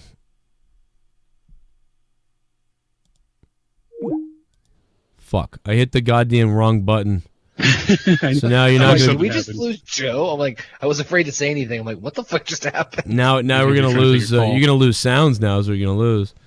We'll find out in a second. No, it resets the sounds. 210. Hello. What's up, Joe? Woo! No, what's going on? What's up, man? It's your homeboy, that AEW wrestling guy. Oh shit! Oh shit, man! What's up? How you doing? Wait. Dude, I just got back from Vegas. I went to Double or Nothing. That was a badass fucking show. That was badass. I wish Why I you was always there. lying? Why you always lying? No, I'm serious. I got pictures and everything. No, how was it in person? I'm sure it was 10 times better. I got pics too, and I'll tell you what. It was badass. It was way better than any WWE show. Oh, I'm Especially sure. Raw, man. Oh hell The yeah! crowd was fantastic all night. Where were your seats? Oh, towards the middle, like towards the bottom, like in the middle, towards the bottom, like behind the ring. Perfect. Yeah, it looks small enough that there was no bad seat in the house. I like those kind of engagements. Dude, match of the night was Cody versus Dustin. I mean, everything else was badass, but I think I love that match because it was badass. It was a good match. A lot of emotions. It really got the crowd swept up in the feels. Yeah, emotionally, nothing beat that. I mean, that was insanely good. I mean, as far as acrobatics and crazy shit, the Young Bucks probably took that, and then you had kind of like your almost like WWE style, match of Jericho and Kenny Omega. In a way, they really didn't. I thought their match was great, and then it was a little short, and then Jericho wins, and then of course the surprise with with Moxley. So like you got a I lot love that there. they finished with Jericho's new finisher too. And I thought that was a great exclamation point on the night. Yeah, it was a little weird because they botched the right going into the end. They botched it, but they fixed it. But still, yeah, they recovered. It took away from it a little bit because they did the spot, then they had to get up and redo the spot, and then when they were done with that, then he throws the Judas elbow, and it was like, oh shit, it's over, because it had to be over. Like when he hit him with the Judas effect, it was like, it's got to be over because he's been putting this fucking new move over like crazy. So if he hits it, and another thing is, I don't know if you guys heard it. No, you didn't because you were there. But anybody listening on the air, to me, I could be completely wrong. So what I'm about to say, I could bury myself.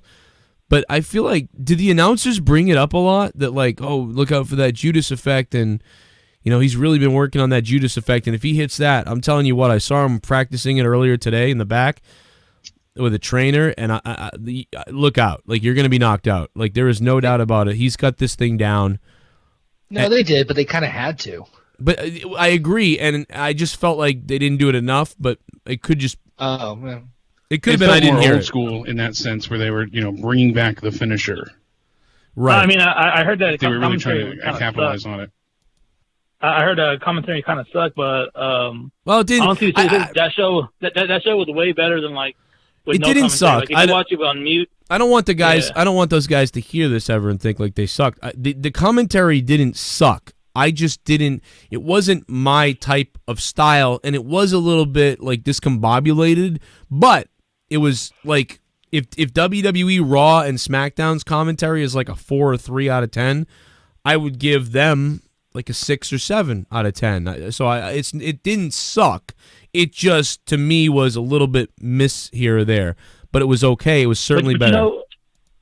But you know what? Like any other show, like it would have been, it kind of would have sucked. But like that show was so great that it didn't even need commentary. Like you could have just like you could have just followed the story on its own, just like with no commentary, and it would have still been a good show. And when you're there live, you kind of don't have a choice. But I think that show was way better because there was no commentary. Like you weren't distracted. You were just like, on to the next one. It's like it was pretty crazy. I enjoyed myself there. It was fun. Beer was expensive, but I still had fun.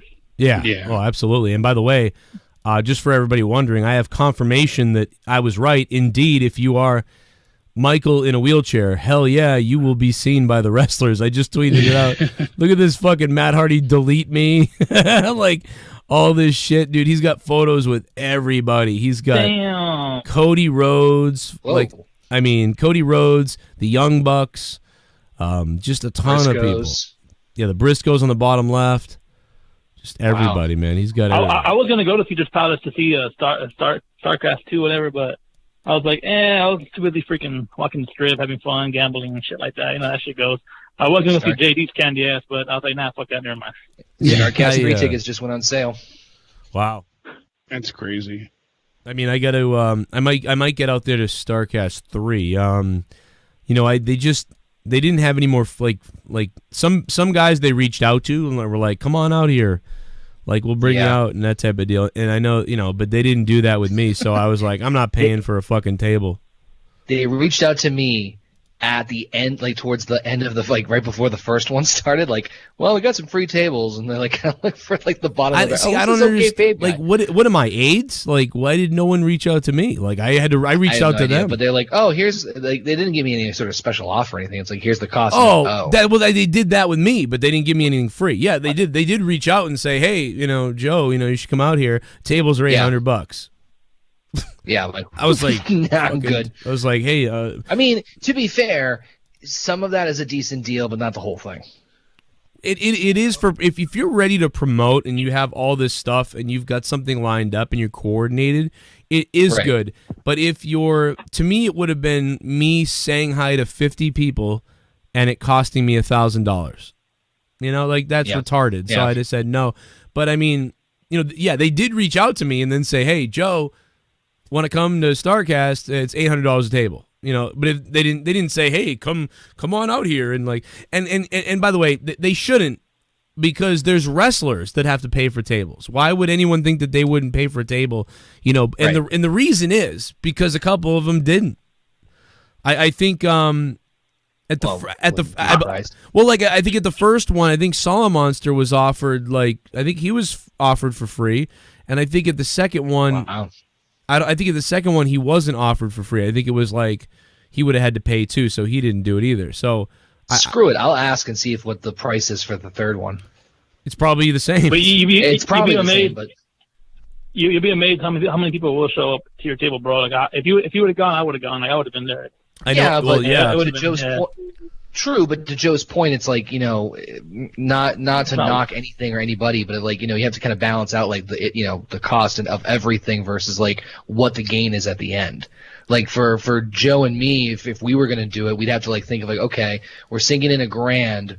What would ultimately be the outcome? I mean, granted, they guaranteed you a guest, an interview, which was pretty cool, and they guaranteed you a ticket for the show, like All Out. This would be your Double or Nothing, whatever, which is cool. But like that's also like thinking like, okay, is it worth like dragging all this stuff, getting all the equipment, doing everything set up, getting everything you need? Like you have to kind of like you have to be kind of prepared for that, and that's one of the reasons why I was amongst money. That wasn't the reason why I was ready for it. Like I don't have the equipment to set up to do an interview on the spot like that. No, I hear you. I mean, it works out great if you're like in a group form, like you're like 5 or 6 of y'all, but or if you're prepared, if you have the stuff to do it. If you have, I would have gotten. We could have gotten a table together, and that would have been fine. And I would have just said, "Let's do that." And I got the equipment. Let's just do a live show. Yeah, because I got the shit I got all the stuff we need for that. But it's just, we just didn't make it. We haven't made it to anything yet. I think we're going to eventually. And if I was a little bit bigger than I was right now, I would certainly do it. I mean, I want to do the next one if I can. The next one, what is the next one? Chicago? Yeah, September. Yeah, so that's not as bad of a flight. I'm surprised they're running 2 in the same year. I was confused about that. Thank you for the call, dude. Out already. Great call, man. Is there anything else you want to say before you go? Dude, good show. I haven't been watching because I've been real busy, but keep up the good work, and I guess we'll see what's up with WWE and AEW, man. Hopefully, I'm definitely on AEW, but WWE, I mean, yeah. I hope it's exciting, man. I hope it's exciting. Yeah, it was fun. I'm so glad you had a good time live. That's awesome. Yeah, that's cool, man. Good. I hope I do see if I do go out somewhere. Whether it's Chicago. I know Chicago will be thumping because there's a lot of listeners from Chicago. Like seriously, I know that. When I used to do the polls about where should I go if I came live, would you be there? Chicago led, over fucking New York. So it's pretty crazy. I'm surprised by that. It was like Chicago, New York. It was a couple other places. Somebody in the chat says collab with JD. Who? Collab with JD. I hope I see him on Saturday so I can take a picture with him in the monetized. Jake DeMarco. We have JD here. Belt. Yeah, that's right. We've already done it. We've already collabed. It already happened. That's right. We're working together. This guy missed the collab and then the breakup. He missed the whole... Imagine that, missing the whole fucking thing. You think he'll take a picture with the belt? Oh, with the monetized this belt, maybe. Well, with the cease and desist papers. Have him sign the cease and desist papers. Ooh, that's an autograph. Bring a banana. Ooh, that could be really big. And a closed fist. Don't forget the closed fist. That could be like the Arthur meme. Joe, are you going to go to here. take over? Have you decided? Every 2 week. It's not looking good. Because what is it this week? His channel, and then it's going to be on my channel. Tickets in hand. Cross promoting that way. Bringing the belt. I got to talk to Leah. So we're going to be doing that. Something's going on. Starting Sunday before SummerSlam, we're going to do some predictions and stuff. Here you go. We already did it for you. There you go. Fourth on, okay. I mentioned Sean's View Entertainment. Reason being is because I've been supporting him. He's been supporting me for the last couple of months. I figured it would be a good team. You guys were very vocal about not going with Sean. He's not the right guy. We wouldn't gel. We wouldn't get along. Blah, blah, blah. You guys brought to me several other names, and I took mention of all these names. I took mention. Did you? I went out. I did some research. Hell yeah, you did. I listened to a lot of these guys that you talked about. Good idea. And I kind of made a decision on who I want for a partner on this podcast. Whenever it starts up, this new venture I want to do because I love WWE. I love talking about wrestling. This is 2014. It's been a passion of mine. Otherwise, I would not be on here doing this. And you guys mentioned Joe Cronin, and I listened to some of his stuff, and I was in brief contact with him on Twitter, and I told him that his stuff is very, very good. It's probably better than mine. Reason being, I think that. Okay, but anyway, so yeah, we already did this, man. This show was started because of him, me and him. So just give him the credit, man. Got to give him the props for that. Got to give him the props for that. Yeah, Connor and I just picked up the slack. And then Connor, Connor, made it successful. Well, he was like a zombie on the show. So when you guys came on, it was like, wow, this is what it's like when we all talk about wrestling for an hour instead of have fun, sitting there. Depressed. Here. You talk wrestling. I'm going to stare at the chat and block people. Like that's what he did. He stared at the chat to block people, and then we sort of talked wrestling. But yeah, I've been a fan of Joe's for a while, so it was like, hey, he's like, you want to come on? I'm like, wait, what? You remember the one we did, like the way I found you through that weird guy's weird everybody on my channel? You know what's thing? funny? Yeah. Yes, I do remember. It was Talkin' Wrestling Network. It was a guy who was trying to make like an ESPN network of wrestling podcasters, and that's how I found you. And it's kind of funny because he linked up the channel to mine. I have manager access, but the channel's disabled, but I can't get rid of it. So it's always popped up when I log into YouTube. So it's always a fucking reminder. That's so funny, man. We fucked that guy up, dude. We didn't mean to either. We were just kind of fucking around. And he freaked out. But yeah, everybody was going on there, and there was 7 different personalities, and they would upload or send him our videos. Then he would upload them, or we would upload them. It was a great idea in theory. Great for him. You know what I mean? In a way, because if it all took off, we don't get anything from the whole goddamn thing. And then it crashed. That was funny. It was funny. It was a good time. But yeah, we already did it, man. Appreciate that, though. Super chat.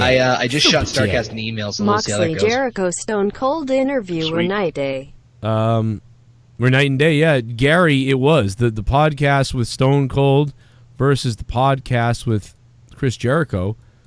We're night and day because Dean Ambrose's interview with Stone Cold was ridiculous. It was dude, it was he was forced into it. He was reluctant to want to do it to begin with. It wasn't something that he was. Why was he reluctant? Because I buried Ambrose for that. Because I was hey. and I after listening to today, you can almost kind of see in a way how he can be in podcast form. So that's why it was even more surprising to see how he reacted with Austin.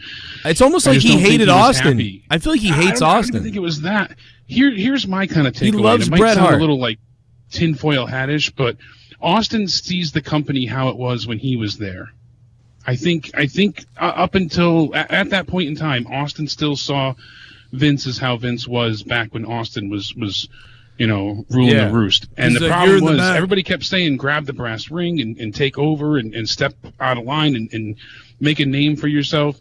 And Dean knew that just kind of really wasn't possible. And Stone Cold was on a lot of people's, not ass directly, but, he was trying to motivate people to get the job done and really get deep. Dean didn't want to talk about his personal history, his early upbringing. And he basically was trying to say that, hey, I've tried to do those things. I've tried to make interesting matches. Brock wasn't playing ball. I've tried to come up with creative ideas. They didn't want to do it. I got stuck with Mitch the fucking Plant. So I think Dean was just very discouraged at that point in time. And he said he wasn't, thrilled with that's when he was champion. He wasn't thrilled with his championship run and how it occurred. So it kind of just was the perfect storm. It's different for Austin to say that from his perspective because he's fucking Stone Cold Steve Austin. I think he knows it more now, especially with him not working with the company. Right. But if I was in there, I'd go in there and tell Vince McMahon to go fuck himself. It's yeah, you can because you're the biggest, arguably, and if I'm not mistaken, still the biggest draw the company has ever had, maybe next to John Cena. But because you can fucking do that because you have the swing. These people don't. They don't have that. And you don't have the ability to rewrite things anymore. You don't have there is no brass ring nowadays. We know this at this point in time. And the thing is, they like a cock ring. Well, Vince made sure of it. God. Vince made sure of it. He never wanted to be stuck in a scenario where there was a star that was bigger than him, bigger than the company. And he made sure that wasn't going to happen. Cena essentially was the last. So that's what it came down to. No one has enough pull to say, "Hey, I'm not doing this." Dean said it time and time again. I don't want to say this. I don't want to do this, and he still had to give in to something. He couldn't just do what he had envisioned. It was messy, and that's the issue for all these people. I've got like, really, I appreciate Austin's like, you know, wanting to help and trying to make the product better, but at the same time, it's like you have to understand like what like his position, the times have changed. It's a completely different scenario. Yeah, I'm sure it was annoying to listen to, like when he doesn't know, but he meant well, and I think Austin knows now. But guys, I've got breaking news. Michael had a picture taken a little while back with Brock Lesnar. Yeah, I retweeted. Do you realize what's in Brock Lesnar's hand? It's a boom box. It's a fucking boom box. Super boom box or something. That was from years back, he said. Look at this fucking thing. This is from years ago. So, God, it looks like it could survive an emergency flood. Yeah, this looks like it's like he takes this rafting with him, or like when he's hunting. Look at that. He kills deer with it. He really is walking around with this boombox years ago. So this is actually in character for him to be doing this. He does this. It's real. Like, we can't make fun of this anymore. He really does it. Oh no, we can make fun of it. I bet you Vince saw it in the back, and that's why he really went all for it. He was hell's that? I like you dancing. Get the fuck out there and by the and boogie. Michael, congratulations on graduating from high school a couple weeks ago, man. Yeah, that's awesome. Unbelievable. Cheers, I didn't do it, so hey, congrats to you. It's a huge accomplishment, you know, and didn't let anything hold you back. You pay a couple people off, and you never know. Trailbound and I were talking today, too, and I wanted to bring this up really quick because he made a good point, and we were trying to be like, you know, he was playing both sides and devil's advocate, really. He said, you know, egos will always prevail, and that's the issue. Why go against Vince? Because everyone wants the Hall of Fame. They want to be, you know, able to live forever and be remembered. You want to be inducted in the Hall of Fames. And most of the wrestlers today are fanboys. They aren't willing to get their hands dirty. I believe that Vince says the brass ring, he really means get your hands dirty. I think Vince loves having his ego challenged, and it hasn't been challenged in a very long time. Yeah, but Dean is saying he's challenging him every day all the time. He's like, I'm always challenging him. He goes on to say that. Yeah. He says that, you know, Dean, let's make Dean look intentionally like a fool. And knowing that would upset Dean. So then Dean comes in and, you know, Vince basically takes it as whining, you know, and Vince sits back, says, what a bitch. I gave him a live mic, and he still went along with what I had planned. I could see Vince doing that, you know, Vince, because when you're doing the promos live, he's got a live mic. And maybe Stone Cold wouldn't have said what was scripted for him, but Dean did, you know. So that's one interesting take. You know, Vince wanted to see, because apparently Vince got approached by Kofi Kingston at one point, and Vince had said some, you know, less than stellar things about Kofi. Kofi approached him. They kind of got into almost a scuffle about it, from what the reports said, and. Yeah, Vince was very happy that Kofi challenged him, and that's one of the reasons that he was interested. If only Kofi could do that in the ring, because on the mic he sucks. But think of this. Think of the logic behind this. Vince is getting upset at someone for doing what he told them to do. Yeah. Oh, yeah. How does that make any fucking sense? It all depends. But that's Vince's world, you know? It's really confusing, man. It's like one guy could get fired, one guy could get promoted for doing the same thing. Exactly. There's no end to it. And he said here, you know, he felt, in a sense, I don't want to, you know, label him wrongly, but he said, you know, again, devil's advocate, he sounded like a top guy, Dean did, you know, Jon Moxley. He said he kind of sounded entitled. He said, I'm about to go against the popular idea of, you know, everybody hating on WWE, but to him, Dean sounded like, you know, less than stellar throughout the interview. He said, I was so exhausted, it was so much effort, and I played the babyface to Vince and took his ideas and did the best with the worst writings, and Dean said it all with that line, my truck, my house, my mom's house, there's no amount of money for me to go back because I'm happy with what I have, you know, so, and Trailbound's right. He said it's easy when money is no longer a problem to become arrogant about how you look on TV. But for people like us, you know, he busts his ass every day. He does what his manager tells him to do. And he has his own opinion on how things should be done at work and how a unique concept and, you know, ways that things should be running. But you just shut up and you do your job and you do it humbly for a paycheck. And there's been a few people online criticizing, you know, Dean Ambrose, Jon Moxley today, saying like, basically, you know, you don't have a right to speak. You got paid, you did what you were supposed to, and be done with it. But I don't feel like he attacked WWE today, like a lot of people seem to think. he didn't really show, like CM Punk outright viciously assaulted WWE. He started a war. Dean just confirmed what everybody already knew essentially today, and he spoke his truth. Yeah, it's really just his opinion. Like I said that in my this was video. an all-out assault whatsoever. I said that in my video earlier. I said yeah, it was not. agreeing with you there, but it was not at all an attack. It was. He literally just said, "This is how I felt when I was there." It's not a Dean Ambrose buries the WWE like everybody was saying. I know that people like, oh, Vince and everybody, they're done, and you know, this is going to be. It's a huge revelation, no doubt, to have a lot of this be confirmed. But the biggest thing that comes from all of this is basically the creative sucks. He said it. He said it outright. Creative is terrible, and things need to change. I always said, and I believe, like Treehouse just said, Dean has balls. He has a spine. He tried to make it work as best as he could for him. And then he went out on proper terms as well. So you have to respect him as a man and as a worker for that. He could have just tried to get out of his contract then, or he could have, basically taken his ball and gone home. He didn't. He wrote out everything, and he was upset on so many occasions with the heel turn. And he even said that at one point in time they were going to make him say something about Roman that was so awful and scandalous that they were probably going to lose sponsors over it. That was yeah, he was like the shame on the writer who wrote that shit or whatever he said it. Hey, 309 is on the phone. Hello. Hey, Joe, Connor, Jake, what's going on, guys? What's up, man? What's going on? Hey, I had a chance to listen to the Dean Ambrose podcast first thing this morning, and kind of was curious. I know Joe did. Connor and Jake, you guys got a chance to listen to it, right? Sorry, I just called in. I think you guys all heard it. Yep.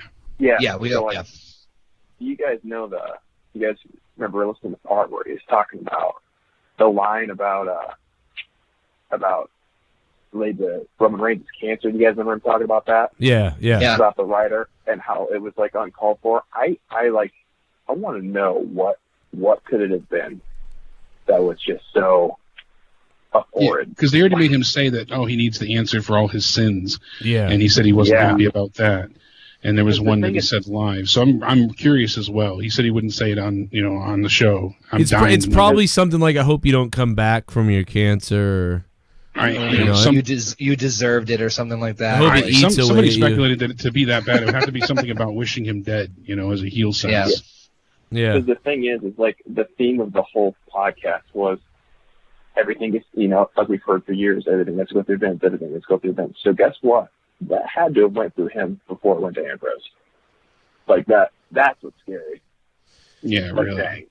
Oh, yeah. I mean, what about the part where Ambrose was like, we already had everything we were doing for that night, then everybody left, and the only people left in the writer's room are like Triple H and Vince and one other person.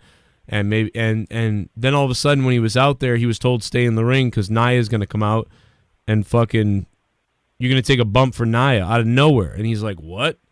That's insane, like crazy. It's like, and he felt, and that was after that they had announced he's leaving. So he's like, oh, you're burying me because why would this ever happen otherwise? And, that was weird. I couldn't be more like, after listening to that podcast, couldn't be more pumped to see like a unscripted Jon Moxley, Dean Ambrose, whatever, in AEW. Like, it's going to be awesome. So a lot of people oh, go ahead.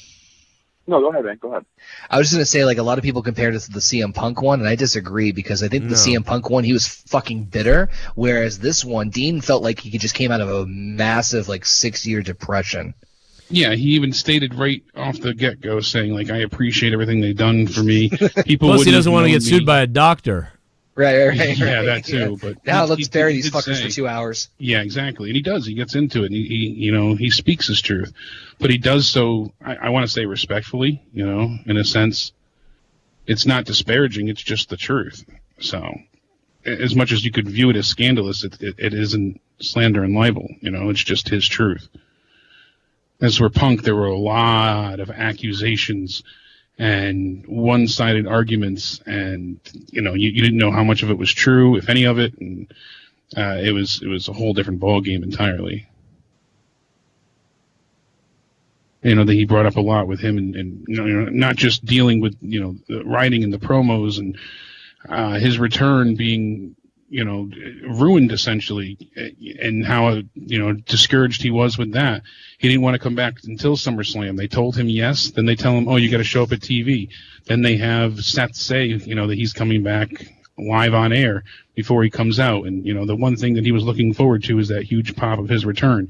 And he said it's not a major gripe, but it's the little things that build up as time goes on. I laughed my ass off when he said, they can't fucking do anything right. Yeah, and that's the thing. He said he wanted to come back straight as a heel, and they don't do that because they had plans with the Shield being booked in Australia. And then, unfortunately, after that, Roman got sick, and that changed other plans. But, things just didn't work out. And he said that anytime he was able to convince Vince would go behind his back and change things.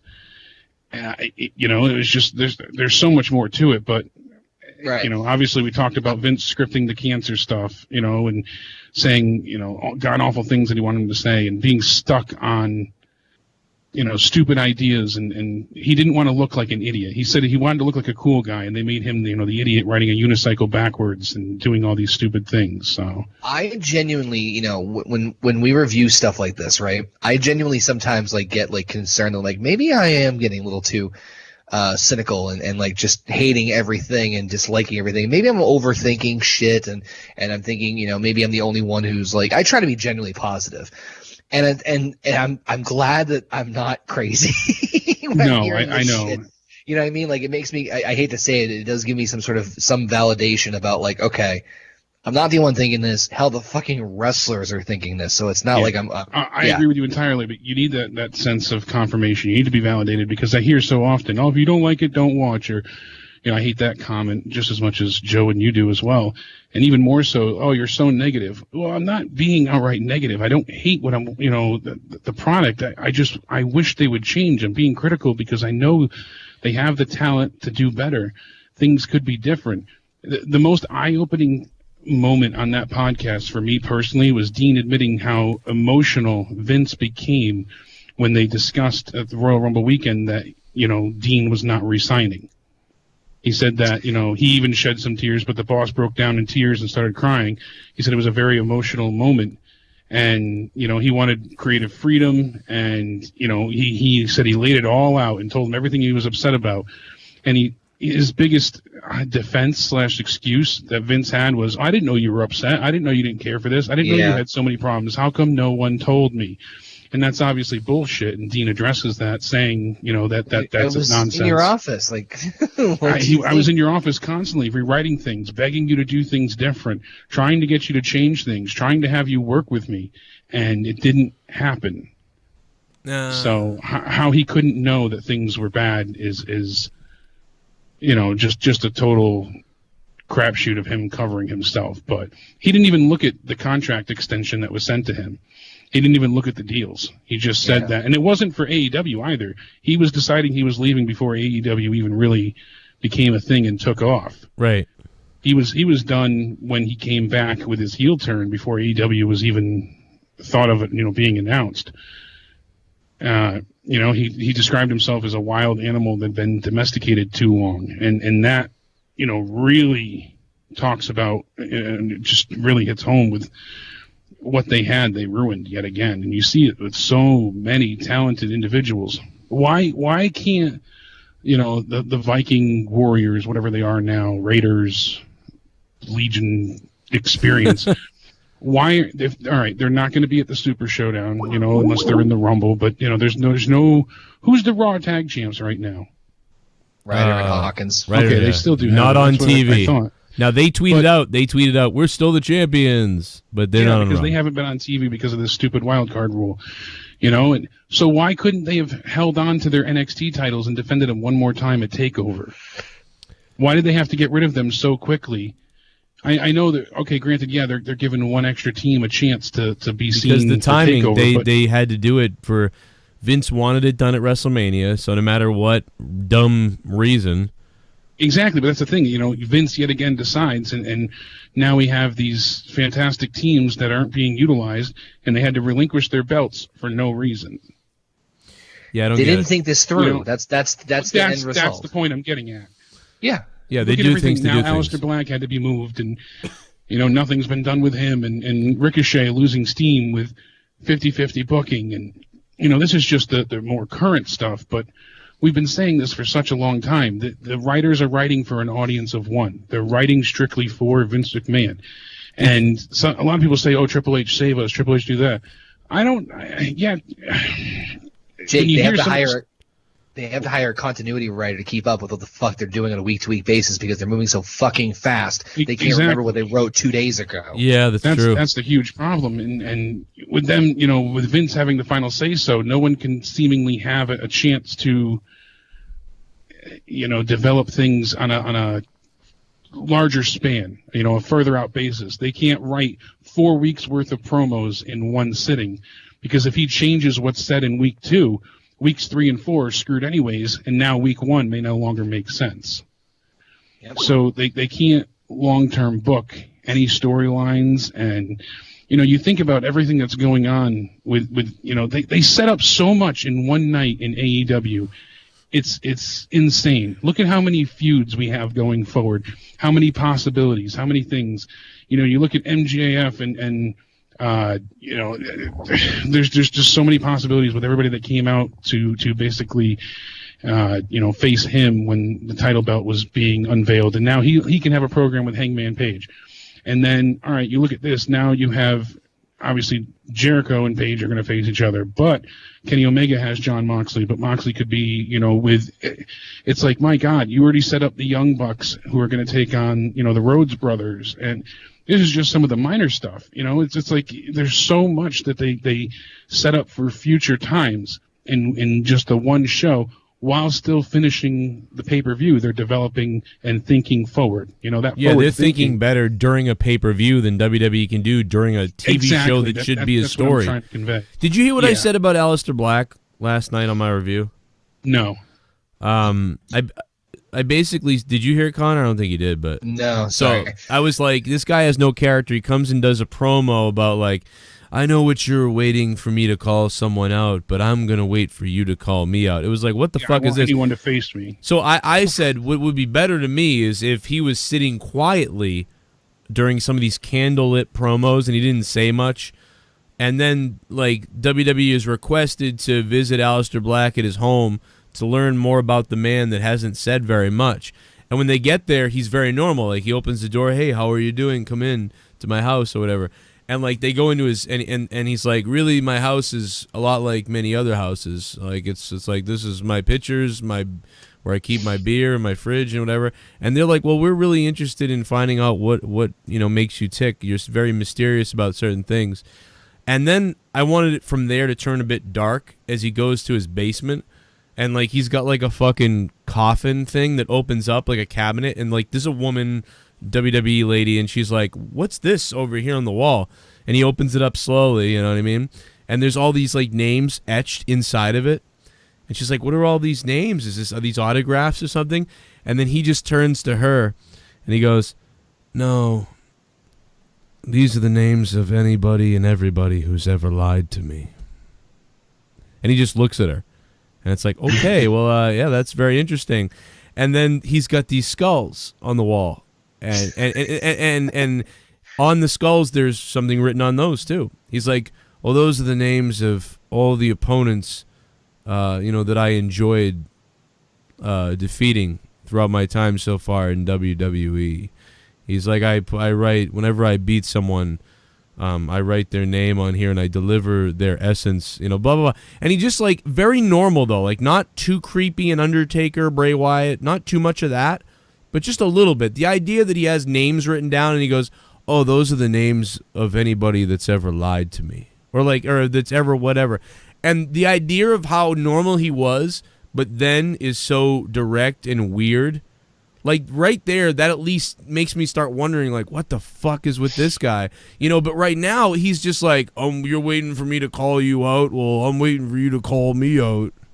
It's almost like an opposite Bray Wyatt. Yeah, it's like, Bray Wyatt in reverse or something, but It's also almost like Bray Wyatt, like like the older Bray Wyatt, but even worse. And it's what is I he mean, like doing? the idea that you're seeing something. Oh yeah. But you don't really know what's going on until it really like deep dives into it. Yeah, it's like I would rather have him just be have Charlie Caruso come out on site and say, "Hey, we have a 5-piece documentary on like getting to know Aleister Black, like Behind the Black." Yeah, and they can come back. That sounds really racist, but no, seriously. They could go. They could do all kinds of things with that, like a 3-parter episode, and every one he's like sort of you're learning more about him, kind of like because people compared him a little bit to Jake Roberts.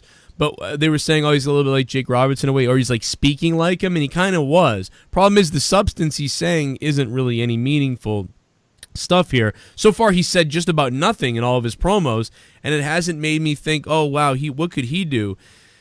He should have another level to him. Like, even if you're like, we can't shoot on location, we can't get a thing to open up, even if he was just writing stuff down. But imagine that you're in a guy's basement and he's so normal up until this point for the most part, except for he's very soft-spoken and very slow the way he speaks to the interviewer. And then she's like, what is this? Is this like something with signatures? And then he's just like, those are the names of everybody that's ever lied to me.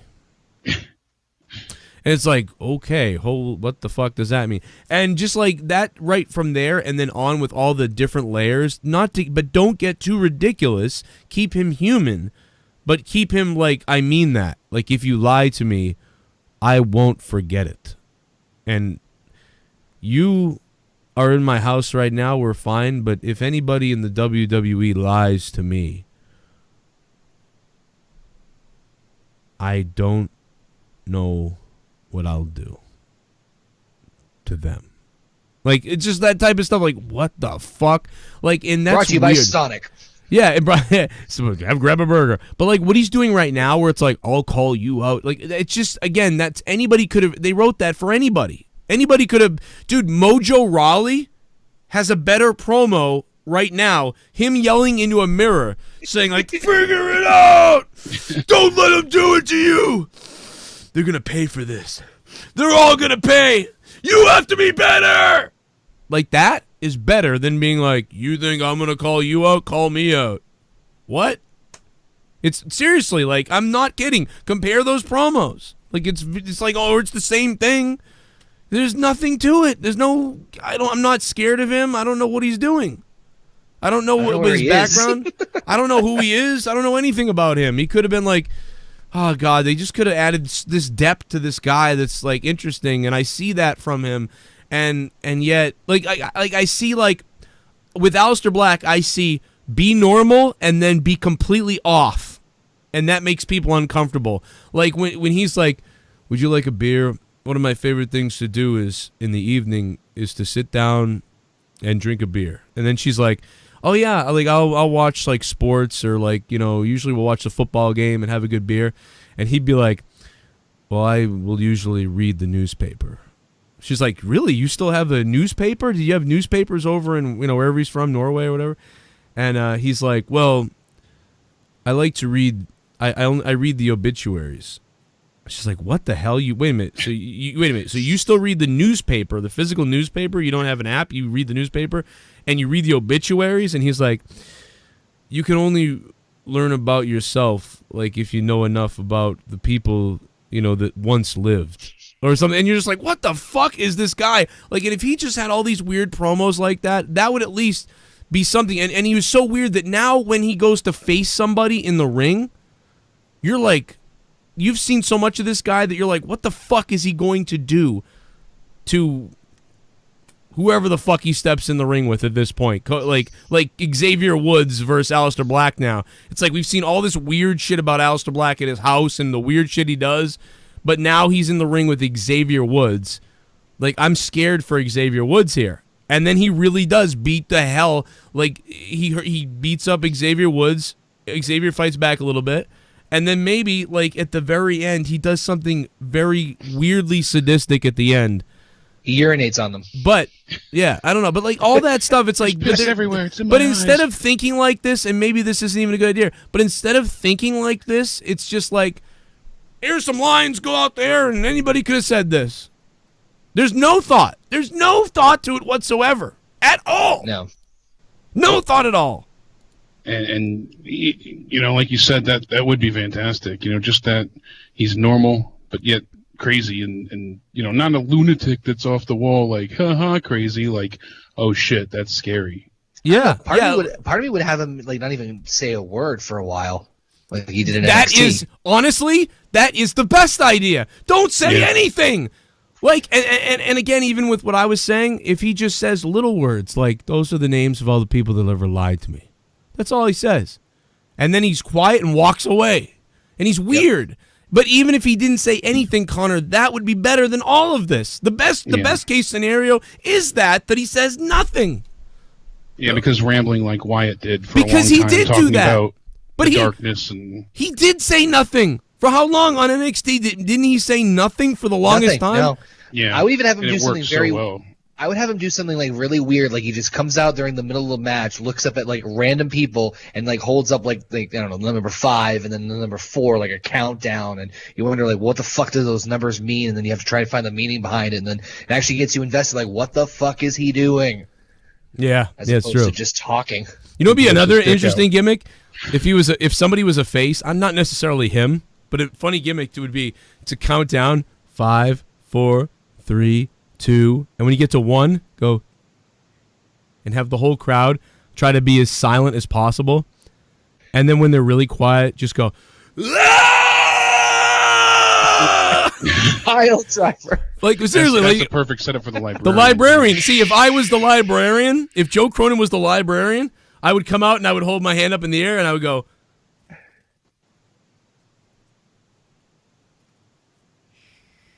The whole place would go shh, and then it'd be hilarious. That's like the gimmick, and you get everybody to do it, and you get everybody to go shh, and the whole place goes shh. That'd be fucking hilarious. Whether it's the librarian or a regular wrestler, either way, that's hilarious. It should be done. What's cooler than getting 70,000 people to chant? Getting that many people to shut the fuck up. Right. Well, I was gonna say, come out with a book cart at the very top of the ramp. Right. And do that. Yeah. And scream and run down with the book cart. No. Come out with a book. Just come out with a book, and at some point in your first or second match, hit the guy in the head with the fucking book, and then you got Al Snow's gimmick, and everybody's yelling, "Book, book, book, book, book, book, book!" Like Get a that's big fucking book, like War and hilarious. Peace, You're right. And have the inside cut out, and there's actually a brick inside the book. Yeah, there's so much you can do with it. I would like everybody in the crowd to be quiet as the librarian reads the next chapter in his book. Chapter 21. The beatdown of Sami Zayn. And you flip the page. Sami lay on the floor staring up at the lights, realizing that he got himself into something he couldn't handle. And that's when he knew for sure he'd made a mistake facing the librarian. As the referee's hand came down for the 3 count, the cadence slightly off, but none the matter. I was victorious over Sami Zayn. The librarian's hand was raised, and all the onlookers and all the fans and all the marks of all the countries that got the stream, whether it be legal or illegal, they cheered for the librarian, and Sami Zayn's family sat at home in tears, realizing that they raised a loser. And you close the book. Wait, and then you have to take out the rubber stamp and put it on their head saying you've been checked out. Oh God, it'd be so funny, man. And they just it's 80s. That shit's it's hilarious. It's an 80s gimmick, but it would go over so well. Oh my, your finisher would be like past his due date. You know what I mean? Like, No. The finisher's called the Dewey Decimal System. Yeah. Oh yeah. Yeah. Gotta bring that back. Yeah, you can't do the book in because it's already been done. Oh, here's a donation. Overdue. Oh my God. Oh my Christ. Oh my God. Ryback, you son of a bitch. My God, Ryback, you bastard. You bastard, Ryback. Ryback, get the fuck out of the chat, Ryback. Get out of my chat.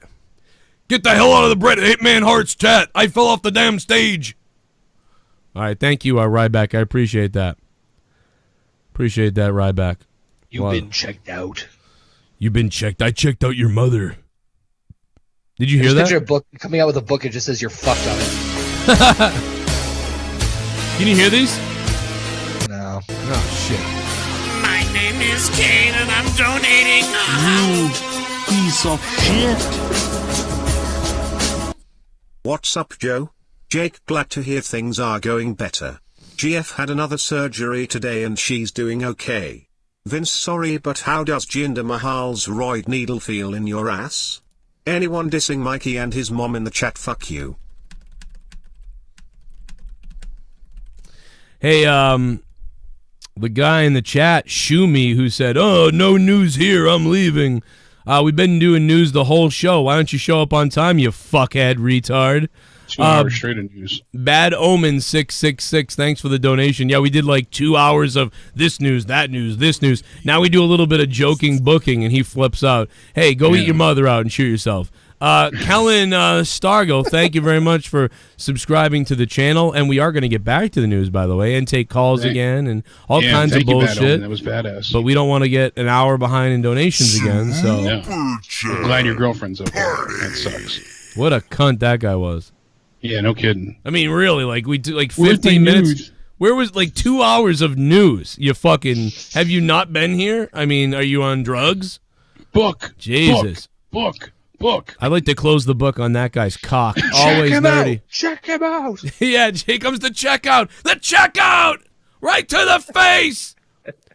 And the Dewey Decimal System is like is almost the figure 4.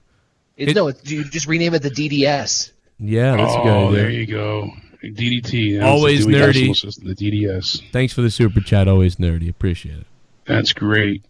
I'm speaking of being quiet. Yeah, speaking of being quiet, what about Renee? You know, they don't know what to do with her right now, reportedly. Yeah, I know what to do with her. Get rid of her. Myself, but they're gonna get rid of her. She didn't tell them about Dean's job. WWE ratings have hit 1995 levels. Cartoonish Wrestling, You Will Be Successful, and others like Impact Wrestling and MLW will continue to grow as well. WWE has not hit 1995 numbers. It is like 1995, though. But yeah, you're right, a little bit numbers. But these are consistently really bad numbers. Is it Antoine? Thank you, Eltwan. Eltwan, thank you very much for the $5. Becoming a $5 shit bum. Thanks for keeping the show going. Yeah, I mean, it's true. I've been saying this for 5 years. It's going down, it's going down, it's going down. Super Chat Party. Mr. Robbie Hyde.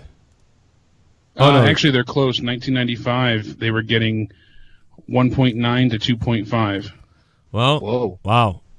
I mean, so they are getting 1995 numbers. The highest I see is November 13th, 1995 at a 2.6. Yikes. I mean, it feels like 95. This is like, when I was a kid, I was like, fuck Diesel, fuck all this shit. I like Shawn Michaels, that's it. And Shawn was the heel. As a kid, I liked Shawn. He's the heel. I was like, I love Shawn Michaels. Diesel sucks. And Diesel was like Reigns to me as a kid. I was an 11-year-old, and I was like, I don't like Diesel. He'd come out, and I was like, this sucks. I was like, dude, I even like Sid. And of course, The Undertaker. Robbie Hyde, now he comes down.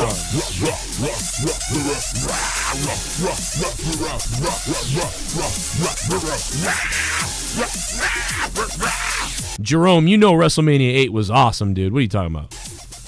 You're crazy. What do you think of the Austin/Ambrose podcast now after hearing Moxley's comments today? Makes Austin seem more like an asshole to me now after basically saying Ambrose was lazy and complacent. Though, what do you guys think? Fuck you, Vince. I don't know. I don't know what anybody... I don't blame Austin because he was trying to do the best he could. And Dean came off like a bitch in that interview. I'm still not taking that back. I don't care what anybody says. He could have gone at Austin. He could have been like, oh, yeah, you really think we can do all that, Steve? That's funny. You're fucking funny. Actually, no. Vince hates us and shit. Why don't you eat a big bowl of shut the fuck up, Steve? Yeah, I mean, he could have done something. Instead, he was like, man, I don't know, man. That's what Dean did. I will not. No, I don't care what you say. By the way, if you want to fight me over WrestleMania 8, we can do it, Jerome, in the chat. We can fucking do that all day. Don't you dare say that WrestleMania 8 to 11 sucked. WrestleMania 8 was fucking awesome. WrestleMania 9 was retarded, but it was funny. WrestleMania 10 was pretty good. WrestleMania 10 had the fucking ladder match with Shawn Michaels and Razor Ramon, and it had Owen versus Brett in a good match. There are way worse WrestleManias now than WrestleMania 10, and 8 was fucking awesome. Tito Santana versus Shawn Michaels at WrestleMania 8 was a good match. Undertaker versus Jake the Snake Roberts was good. Roddy Piper versus Bret the Hitman Hart was fucking awesome. And Ric Flair versus the Macho Man Randy Savage for the WWE Championship, that was really fucking awesome. And then if you liked the fucking joke at the end with, Sid and Hogan, that was exciting kind of as a kid. And then Warrior came out and whatever, it was stupid, but it was exciting when you were a kid. I mean, so how the hell can you possibly go after WrestleMania 8? That is asinine to me. WrestleMania 8, now WrestleMania 11, that is the worst WrestleMania of all time. WrestleMania 11 was a piece of shit. They couldn't even get their audio right during WrestleMania 11. God damn, was it horrible. WWE hasn't seen a rating of 4.5 or higher since 2004. Right. Well, so they've been in a slump of not a slump, but a common occurrence of 4.2 all the way down to 3.0, it seems, since 2005. I just went through from 2009 downwards, and you look at 01, they were getting 5.4s, 5.7s, and then you go back and you look at 2000, that was 2001. You look at 2005. Hello. It's to 3.7. So they were, the highest was a 4.3 for Mania. Hey, if you guys call on Skype, make sure you just hang out for a minute. We're gonna put you on, and then we'll get you on. But if you just come in and go, "Hey," we're gonna hang up on you. Just so you know, you're not, because we can't mute you. So you gotta be. You're on. 7. Let's try him again. 775. What up? What's up, everybody? Finally, I've been calling for 20 fucking minutes. Everybody in the chat, thanks for tuning in. Joe, Jake, thanks for hosting the show. A little bit of wrestling right here, man. Don't forget Connor. Nobody reviews NXT UK. So tonight, Walter formed Imperium. Pete Dunne came out and said, fuck all that shit, brought out Mustache Mountain. They're known as British Strong Style, right? Right. So they had a brawl in the ring, and it got me thinking, when Paul takes over the business, I know for a fact, because he's going out to every WrestleMania and he's wrestling. He is a wrestling fan. So when he takes over the business, I know he's going to let people from WWE go to international, vice versa. And I made a card, and I want to share it, and I hope the chat fucking enjoys it and fucking takes it to whatever length they want. So we could have the Young Bucks versus Mustache Mountain. We can have Walter versus Okada. We can have Kota Ibushi versus Cesaro. We can have Pete Dunne versus Kenny Omega. Dude, all I've been thinking about is dream matches since AEW's fucking pay-per-view. And I was there live, man, and I posted a video of Omega's entrance. Why with WWE guys, though? You're the second person to bring this up. Because if Paul takes over, man, look at him. Look, the guy is in his, he should not be wrestling, but he goes out there because he loves it. So, as a fan, is it a love of wrestling or a love of himself? But you say he's gonna. So because he loves wrestling, he's gonna allow the AEW guys to wrestle his guys. Then I mean, Vince has done it before. Internationally. So let's say if somebody from WWE NXT, let's say if Velveteen Dream wants to fucking wrestle Jay White, right? And Paul gives him the free reins. They start the shit over social media. Let's say Jay White takes a big loss and Velveteen Dream calls him out on it. That's what I'm getting at. Yeah, we wish it could be, basically like free reign and unanimous for all. But unfortunately, I mean, WWE, it doesn't matter even if Joe Cronin takes over, you still have a board of directors to answer to. And no matter what, it's actually illegal for a company to not do everything in their power to make money. It's a proven fact of business. What if aliens? It is truly illegal. So them benefiting and helping out smaller companies without receiving anything in return, just allowing their talent to go elsewhere, they're not going to gain viewers. They're not going to gain ratings. They're just going to allow their wrestlers to go elsewhere because wrestling fans want to see it. Would never happen. What if aliens landed tomorrow? I mean, like, what a weird. Like, yeah, they would have to. And the only way that scenario happens is if all the territories once again get purchased by WWE. If they bought AEW, if they bought Ring of Honor, they bought New Japan. Which would never happen. But they're not going to play nice with each other. It doesn't work. But you've never, we've seen WWE work with ECW back in the day, but that only worked because ECW was on a smaller scale. It's not like you're seeing WWE. And they had WWE things they wanted, too. Yeah. They had people they wanted. Like, has ECW. TNA worked with anybody? They wanted. TNA hasn't worked with anybody, so they worked with WWE. Underground. No, I mean TNA and WWE haven't worked together. So why would it's not like on camera?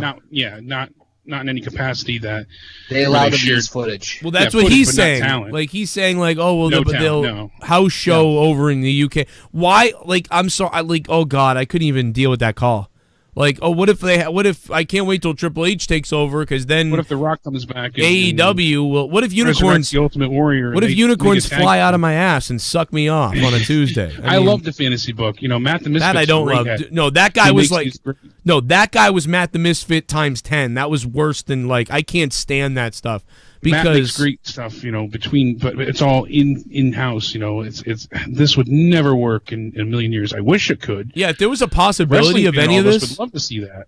If there was a possibility of this stuff, I would love to sit here and fantasy book about it. Yeah, but imagine if there was just no chance. One wrestling company and everybody wrestled for that company. It would be incredible, but it would still need to break down into territories. You know what, Jake? I want to see is when this new guy takes over in Japan baseball, it's going to be great when what will happen is the World Series will be between a Japanese team and an American team. That's basically what he just brought up, and it was no, what? Let's just talk about the Hakamoto Yankees. What if we had the best of Ring of Honor versus the best of Impact versus the best of AEW versus the best of W? Fucking never going to happen. Yeah, I would rather. There's so much. Okinawa Red Sox are doing great this season. There's so much stuff to talk about right now with what's going on right now. That type of talk makes me want to blow my brains out. Yeah, I mean, just thinking about it, because apparently Vince is fuming, over Jon Moxley telling him that he was just going to Hollywood to make a movie. And Dean, didn't really say what he told Vince. He just said that he was leaving. He didn't say that he was going anywhere, and he kind of admitted that because he said his intentions weren't to go into AEW. That just fell into his lap. He said even if there was no other place that had, there was no other place to wrestle, he would go out and he would, open up a school and build his own talent so that he could wrestle people because that's how badly he wanted away from WWE. He, even if he could never wrestle again, he just wanted out. He wasn't happy. He was depressed. He had a pit in his stomach and he was sick come every Monday heading to TV. He couldn't do it anymore. And so apparently he had told Vince that he was headed to Hollywood to make a movie, but really he made a movie that was just a promo for him returning to the wrestling business as Jon Moxley. And he signed with AEW. So it's interesting now because it puts Renee Young in a very compromised situation. And what everybody seems to be saying right now is that they're told they're looking at what to do with her, but they're not happy about Moxley, obviously. So Vince is very, very, very angry. What if the turkeys ate us? And coming down the aisle, Jon Montgomery. And ate our children. What if the What's up to Jon Montgomery, man? This is this. If the turkeys ate You get that big contract too. If they had to hate us, Thanksgiving was a little bit different. Instead, the turkeys ate us. They gobbled us apart. But first they'd eat our nuts, and then they'd eat our bud. the turkeys ate us? What if the turkeys ate us? What if they ate our nuts? What if the motherfucking turkeys fucking ate our butts? What if they cut us up and ate us for lunch? What if they cut our little balls up into bunches?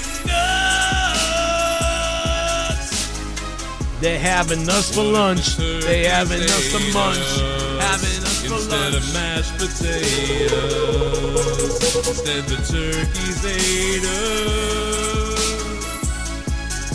John Montgomery! Some of y'all in the chat couldn't get laid even if your dick shot out diamonds. I don't Damn. speak poverty. Sorry. I don't speak poverty. What the fuck?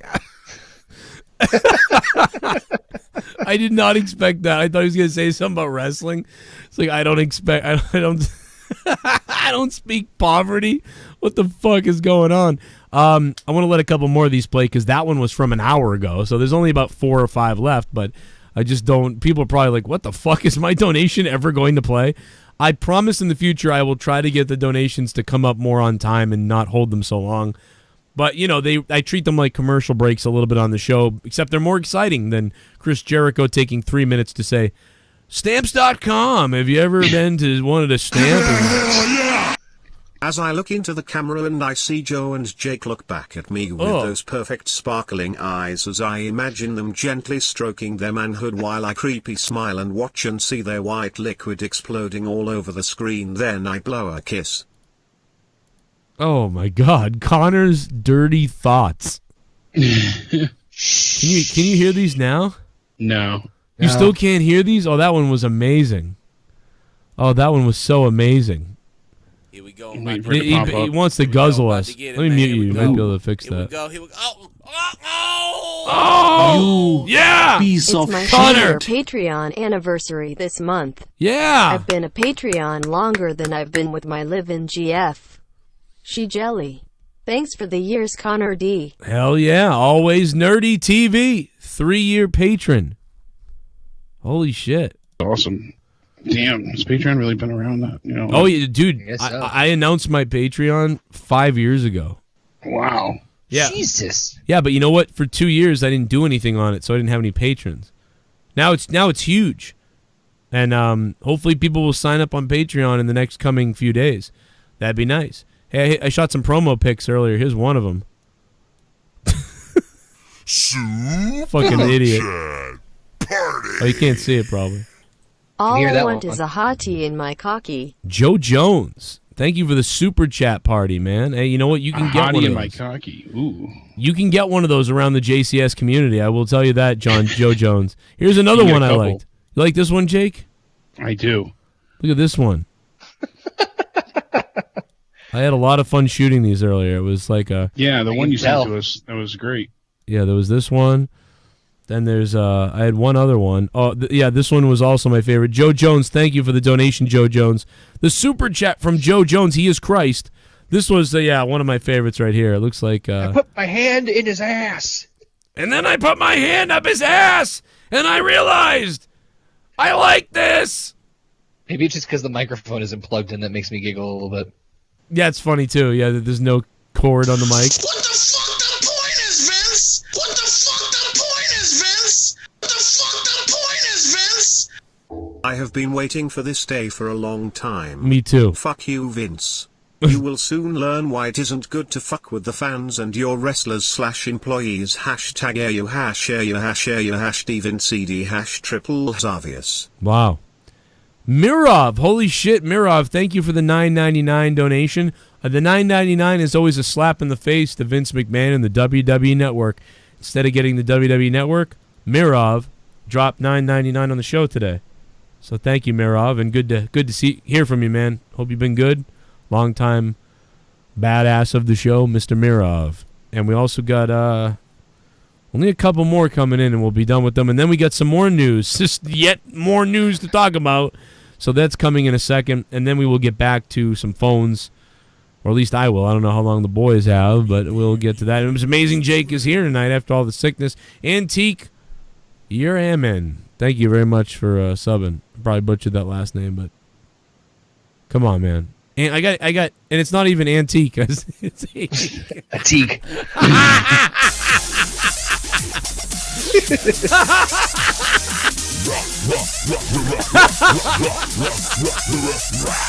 Oh my God.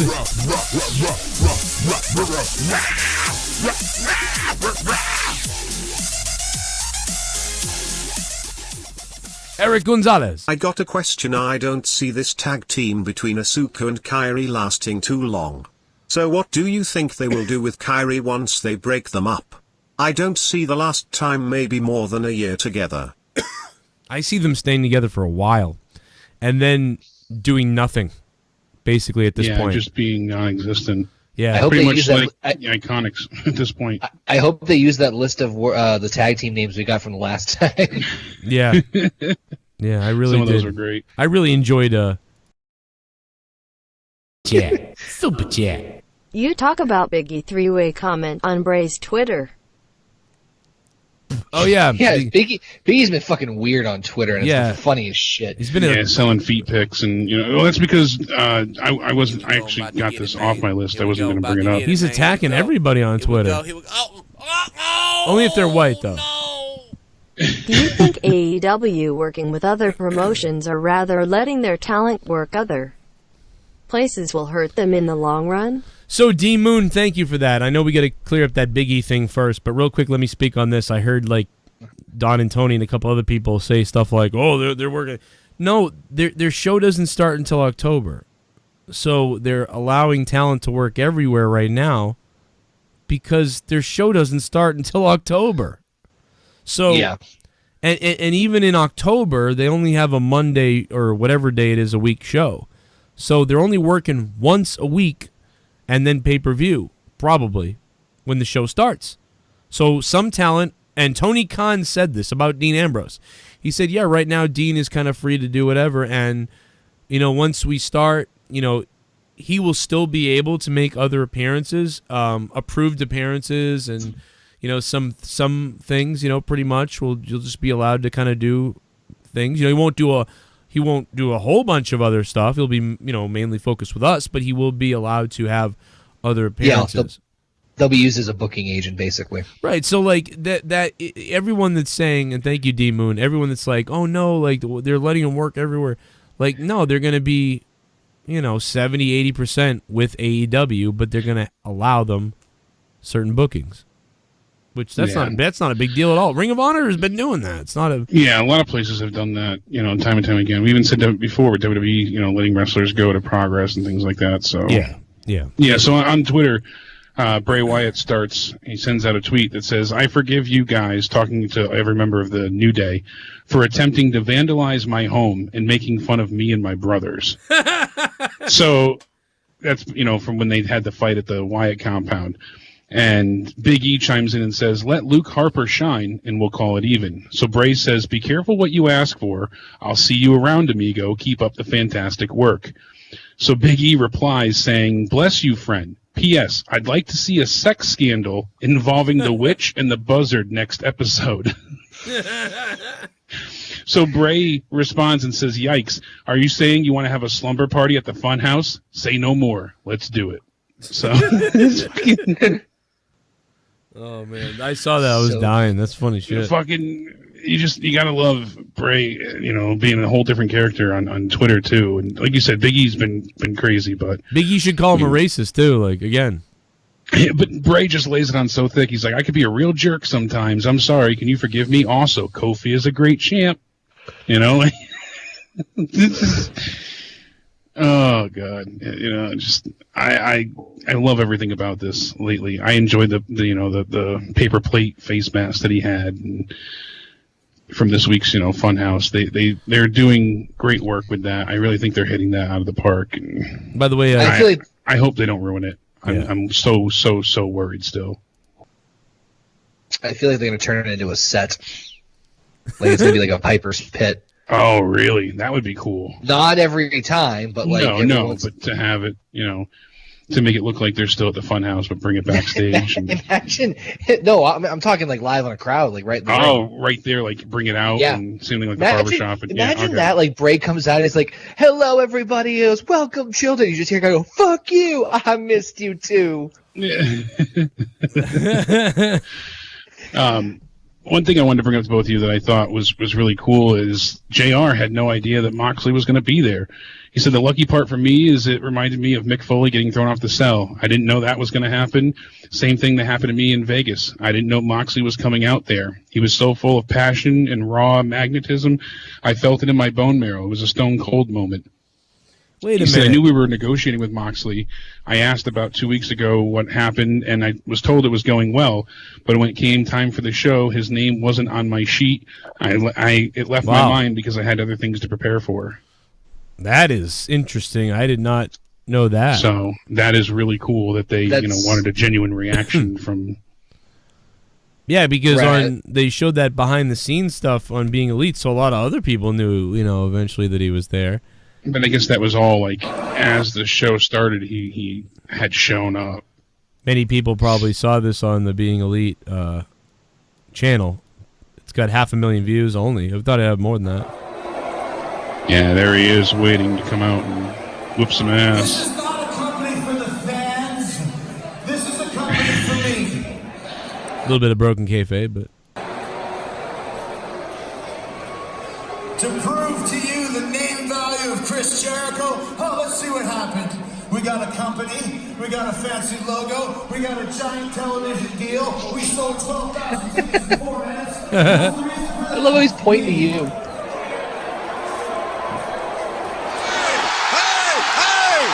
Whoa! What the hell? Good God Almighty, the roof just came off! Jon Moxley! I don't think he's here to say thanks. Jon Moxley!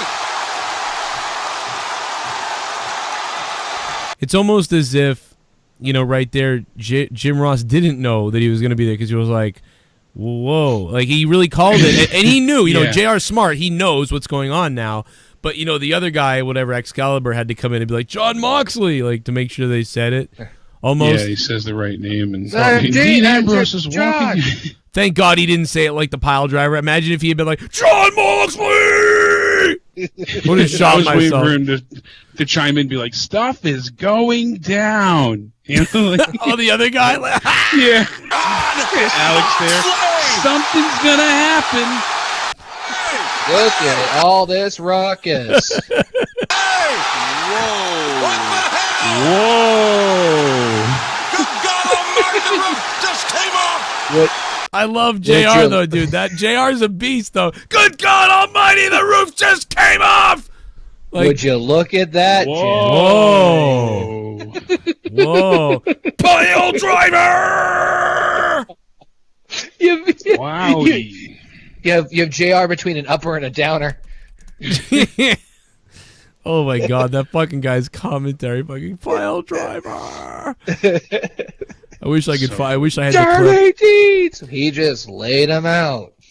Yeah, it's like one guy was comatose and then the other guy was on like fucking cocaine. Like it was, and then there was JR who was like slowly becoming a human again by the end of the show.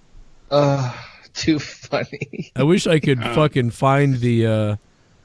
I wish I had queued up all the clips of that guy like just being a psychopath. Like, because it's not like Moro. Like we're like Moro like. Mamma Mia. It gets really into it. Like this was a constant. It was more like just.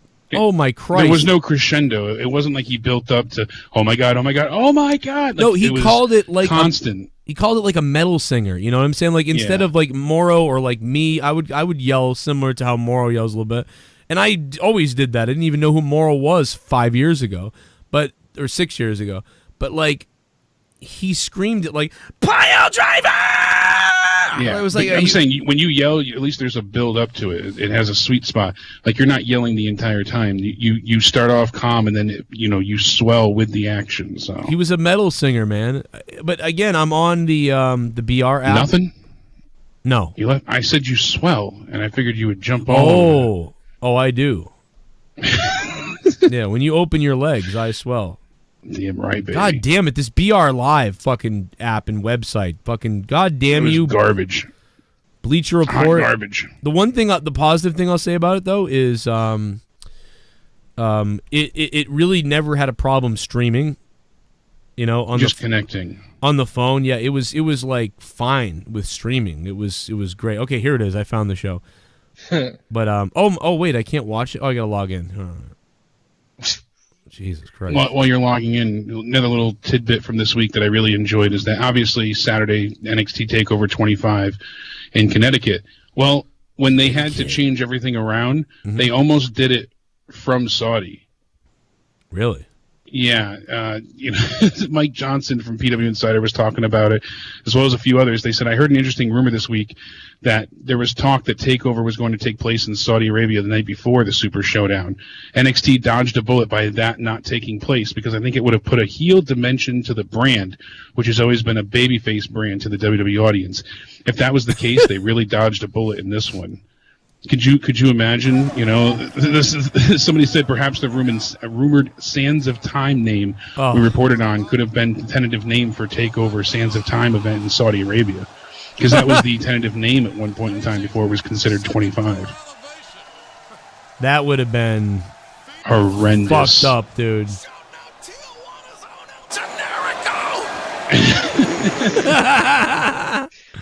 God, he almost fucking passed out from lack of breath. Yeah. Jericho!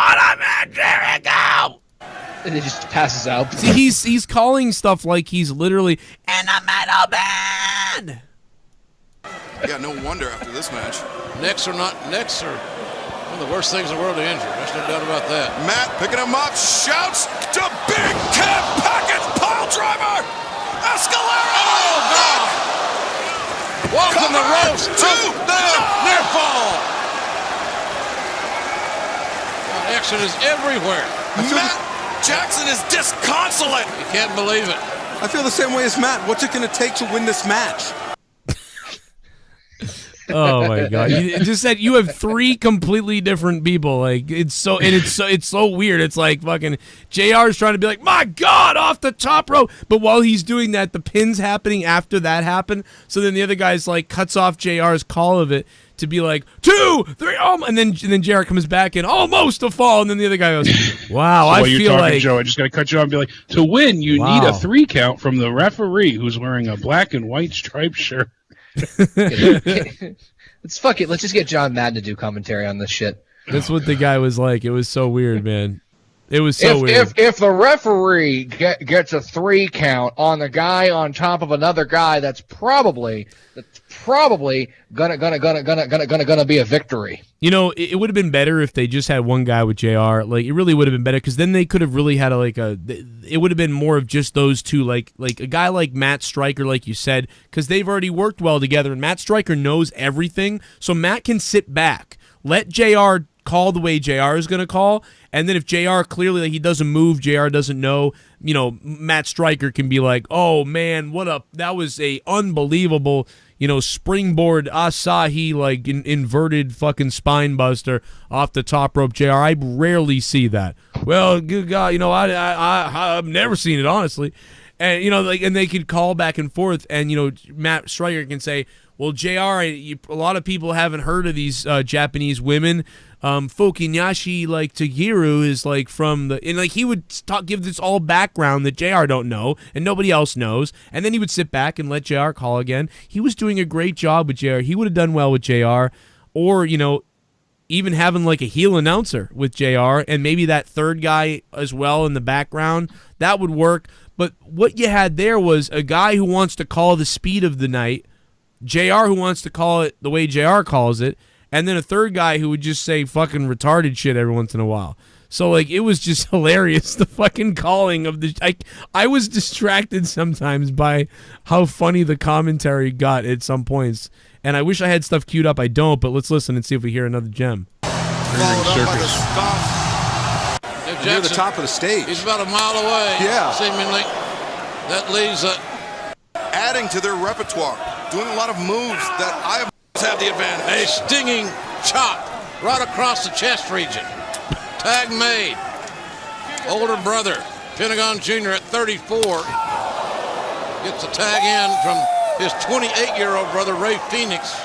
See, this is when JR was like shining, when it was slower and stuff. But once it get chaotic, it was like people stepping all over shit. And Pentagon with that low kick, targeting the outside of the thigh, the IT band, preventing Matt from basing on. So that stuff was good right there. That call was good. That flow right there was fine to me. Anyway, we're picking a dead horse apart. They should add Gilbert Gottfried. I gotta clip some of the moments. I'm gonna clip them because they're so fucking funny when they have like random bit. Did you ever hear the Gilbert Gottfried thing where he's reading clips from 50 Shades of Grey? It's fucking hilarious. I was down there and I saw her vagina leak onto my face. I can't do him, but he's hilarious. He's like banned from everything now for all his fucking horrible jokes. Why? Oh, yeah, because that's why he wasn't in Aladdin. He said some jokes at inopportune times. It was like about the flood or the tsunami, something like that. Oh, shit. Is there a way we could get 50,000 more people to die? Like, it was, I don't know, stuff like that. He said some, things that were supposed to be funny, but it was just not at the best time. And, yeah, it was real unfortunate. Damn. Well, actually, speaking of things that are unfortunate, Joe, did you see the thing that I was posting in our group thing earlier about that guy who just does the stupid dives onto shit? Yeah, the guy, was that the botch video? I saw that a couple days ago. Superhuman's his name. He just fucking jumps onto random shit. And it's something, I don't know why, but it fucking cracks me up. He just did an elbow drop on a pile of bricks. Yes, that shit is so friggin' funny. Back to the Gottfried thing really quick. There's like the JD. show on Netflix also that there's this it's Roast in Time. Terrible idea for a show for me personally. Like I like the roast to a certain extent, but this is like really grasping for straws. Like they did one on Freddie Mercury. They also roasted Anne Frank, and Gilbert Gottfried played Hitler on the Anne Frank one. Oh my God. See, that shit's funny, but nowadays they're like, what do you think, it's funny to be Hitler? Like, people don't fucking understand. It was all in good fun. That's not it. I just thought it was the premise was stupid. Some of the jokes were really, really funny. But there's a picture of him as, Hitler the other day. Yeah. And everyone's in an uproar. Just to see Gilbert Gottfried as Hitler, it's like, oh, Jesus. But he played the leader of the Nazis, making concentration camp jokes at the expense of Anne Frank. And people were just not happy. I don't know why, but... this Superhuman guy, everybody's all like, wow, he's so cool, he jumps on bricks. Superhuman is literally everybody from 1998 to 2003. So, this guy's doing this. People are like, oh, my God, everybody was doing that. I know, but I don't know. For me, it's his whole setup where he's just like, this is for the juggalos and the juggalettes. Don't try why does that surprise me? Who would have known he's an ICP fan? I mean, oh my God, is that not the icing on the cake? He looks like fucking JD, but yet he's an ICP fan. Don't try this, homie. I'm like it. Well, he's taller. This shit. So that means all the stuff he's jumping on, he stole. Yeah. JD's a little bit shorter, so I mean, you got to give him that. But yeah. Super Chat Party. Jumped in the microwave. Joe Jones is Christ. Jeremy Pasta says Joe Jones is Christ.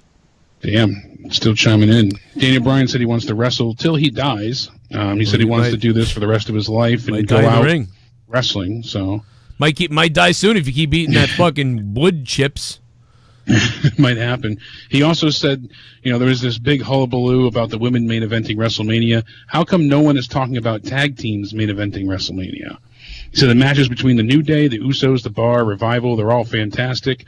The WWE Tag Team division is the best that it's ever been as far as the matches. So maybe he was dealing with concussions when he said that. Not sure, but tag team. I got news for you. The tag team division sucks, and everybody's sick of tag matches. But yeah, why? But the tag division is buried. So roll that all into one. I mean, I don't even remember who the Raw tag champs were until you told me. And then SmackDown, we're taking a break from them right now because he's not going to Saudi. So I mean, I know we have a couple more donations to get through. But why don't you wrestle in Saudi? Oh, there it is. After we go off air, I will give Joe a long list of places where I want him to put his fingers. Wow, I'm a very, very, very, very naughty boy. Wow, that is scary from Connor's Dirty Thoughts. Wow, scary how you gotta. How does it know? Just reading your mind. I think you've said a lot of this stuff already.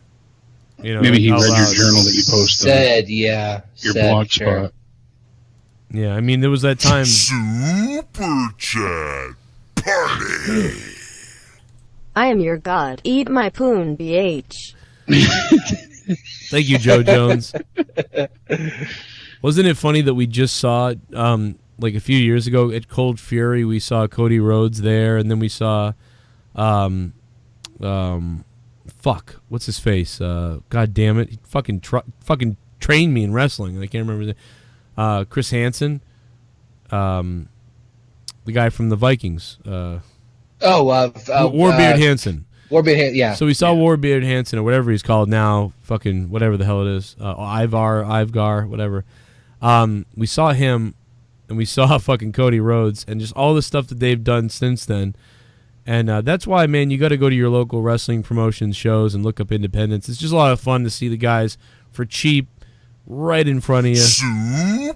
Take a look around. Party. June 8th in Warwick. Come on out. Cure my sleep disorder. Never slept so good. Oh, yeah, dude. It will put you right to sleep. I think the problem is, staying awake is like... That's the tough part. You start to trip balls if you stay awake all 3 hours. Junebug's World. It is Junebug time coming up, actually, right? Because it's June. There's a lot of bugs where I moved to. There's bugs out here like crazy. I don't mind June bugs. I don't mind ladybugs. I don't even mind some of the spiders, but there's some weird fucking insects out here, I'll tell you that. And sometimes they're in the basement with me. I hate bugs. I hate them too, man. Can't stand it. There's so many of them. So many of them. I didn't know if you wanted to go through because there's only 5 matches, predictions for TakeOver 25 this Saturday. That's how we closed out the last show for Money in the Bank. So I figured we got everybody together. Orange Cassidy. Kier Kemp, thank you. I love Orange Cassidy. Yeah. He was the guy who in the Battle Royal who was like doing like the very I don't give a shit kicks. Yeah, he got thrown out by Tommy. Dibbiz bag for champ. Glorious 1.0, what up? Deb is the champ of whores. I didn't really I wanted that guy to get slapped in the face, to be honest. Did you? Well, because what was he doing? He no-sold and then he kicked up and he got thrown out. I don't blame you, but I was just I was indifferent to it. Is that the pre-show was a mess. I'm sorry, but it was. Yeah, I overbooked and they just it wasn't confusing for the rules. Like I understand what they were going for. Does he have no hands or something, or has he put his hands in his pockets on purpose? He does that on purpose. That's retarded. I hope that guy goes down in a plane crash. No, I mean, seriously, I'm not kidding right now. Like, get the fuck out of here. Like, no, seriously, like, get the fuck out of here. You go in the ring, you put your hand in your pockets, you should never win a match.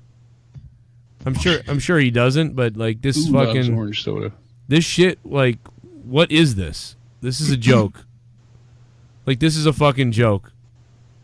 I want to fight this guy in real life for doing. I can understand doing it like for a match, like you want to be a wise ass and somebody filmed it and it got over, so like maybe you do it for like a 10-second spot in each match, maybe. Yeah. Even that's stupid, but to do it the entire time, I didn't realize he did that all throughout. I thought it was just a spot thing. Yeah, I didn't realize that either. I thought it was just for that like one moment. I thought it was. I'm honestly not. That's not. See, that to me, that guy's. That's enragingly stupid. Like that pisses me off. What can you do? You know, kip up and kip up. Oh my god, dude! I almost wish a fan would run into the ring and just throw him out themselves. Just clothesline him. Yeah, he could have defended himself too. He just couldn't get his left hand out of his pocket. It's different if like you have an injury, like you don't have an arm or a leg, and like the only way, like, let's say Zach Gowen, right? Like, you hook his leg, he can't kick out. He doesn't have another leg, you know? So, like, you know, that kind of ruins that. But that, you could play into that. You could say, like, Zach Gowen is different than other wrestlers. Not only is he handicapped by the way that he only has one leg, but also if Zach Gowen gets put in a pinning situation, 99% of the time it's over the first pin. So with Zach Gowen, it's different than other wrestlers. You can get pinned and kick out, and you have those chances. He cannot afford to be pinned once because that usually is it, because he just doesn't have that leg. So this is a very interesting matchup right now for Zach Gowen and blah. Wow, that's so cool. Like, that's a whole different sort of situation and stipulation. Like, you can't allow yourself to be pinned once because you probably can't get out of it because of your leg. If they had done something like that with him, that would have been really interesting. They just had Brock turn him into a friggin' crash test dummy. Yeah, instead he just got fucking... I forgot about that. He got massacred. Bashed him into the side of the ring, and his mother's there. He threw him downstairs. Oh, yeah. He threw him down fucking stairs. That was after the fact. That match, though, with him bleeding all over the place and just smashing, like picking him up and using him like a baseball bat, just whacking him into the freaking turnbuckle. Remember, he would come down with a cane sometimes. This is before he wrestled. Yeah. And It's not an original gimmick. He's got a weapon. It's not a gimmick, by the way. Somebody in the chat said it's an original gimmick. Kinda hope Zach Gowen gets hit by a truck. Oh, God. Actually, I saw Zach Gowen on Chris Van Vliet or whatever's show, and he seemed very awesome. He has a family. He's a really good guy. He seems like a good guy. But that guy right there with the hand in his pockets, fuck that guy. Someone said it's original gimmick. No, it's not. That's not it's not a gimmick. That's a retard, is what that is. You're putting it's like for a spot. That's what I thought it was in the Battle Royal. A gimmick is like Lions match. If he put his hands in his pockets and came out that way and walked to the ring that way, and then he wouldn't take his hands out of his pockets until his opponent hit him first, or he hit his opponent first or something, then maybe that's a gimmick, I guess. It's fucking stupid! It's stupid! Your hands in your pockets in a match is stupid. It's not a gimmick. That is being stupid. That is ruining wrestling. That is being an idiot. Oh, they're trying to expose the business. No, that's just... Yeah, it's not nonsense. A gimmick. It's a trash idiot. It's some guy who couldn't get over because he sucks, probably. So he put his hands in his pockets and did some dumb thing, and somebody actually booked him for it. Get the fuck out of here. That is not a gimmick. That's not part of his character. How is it part of his character? What do you mean? What, to be a moron is his character? Explain to me, Marvelous, in the chat, what that is as far as his character. What is his character? Is he so cocky that he doesn't need his hands? Like, is that I can't see. But the penis thing is not an all out gimmick. Like, that's a moment in the match where Joey Ryan suplexes you with his penis, but that's not all that defines him. That bothers me too, but yeah, that's as hokey as you can get, but at least there's more wrestling than just laying down and body tackle kip up. That's all you can't. You're handicapping yourself on such an extreme level. He wants to show that's his gimmick. Is he wants to show he can move with no hands. He can move with no hands. We can all move with no hands.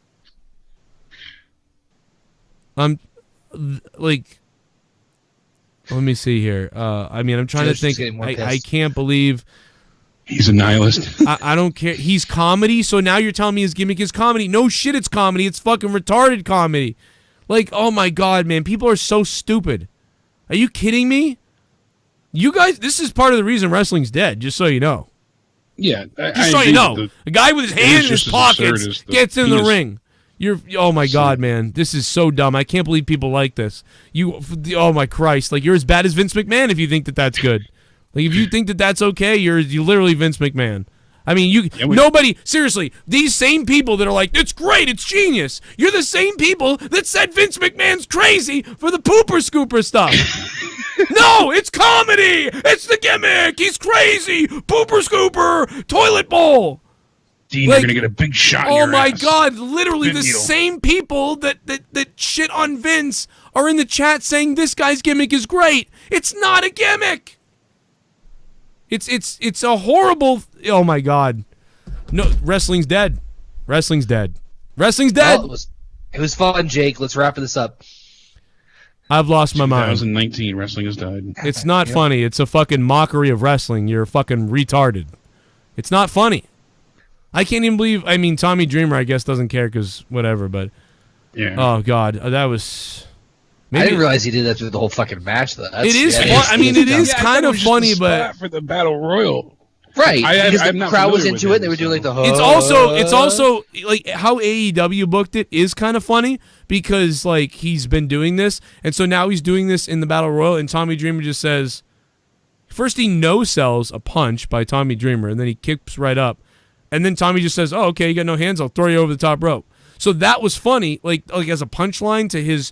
So if this gimmick was done solely so he could show up at AEW and get thrown out, like, oh, wow, he always gets it. It always works for him. Oh, not now, you dumb fuck. Over the top rope you go, you dumb idiot.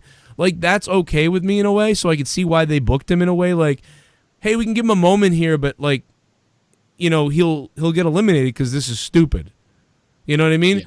But, like, looking at the fact that he actually does this all around, all over the indies,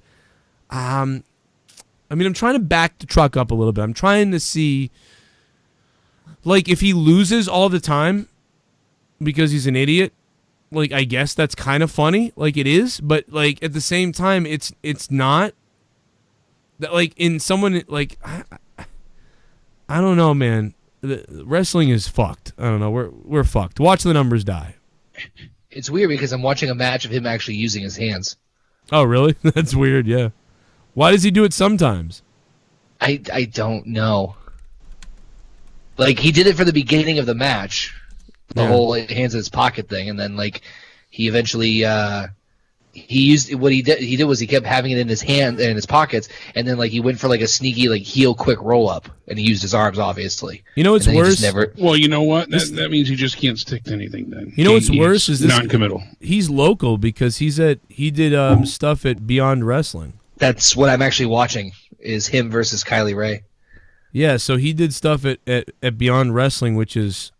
And isn't it worse that it's against women? Like, oh, I could beat you with no hands. Yeah, like he's going to... Well, that's if he's wrestling if he's wrestling a woman, if he wrestles women... Yeah. He does, but there's also a match with David Starr that's actually looking pretty good. Yeah, there's one against Gargano that I just saw, too. Wait, does he wrestle them with no hands? Yeah. Well, no. Just at the beginning. What?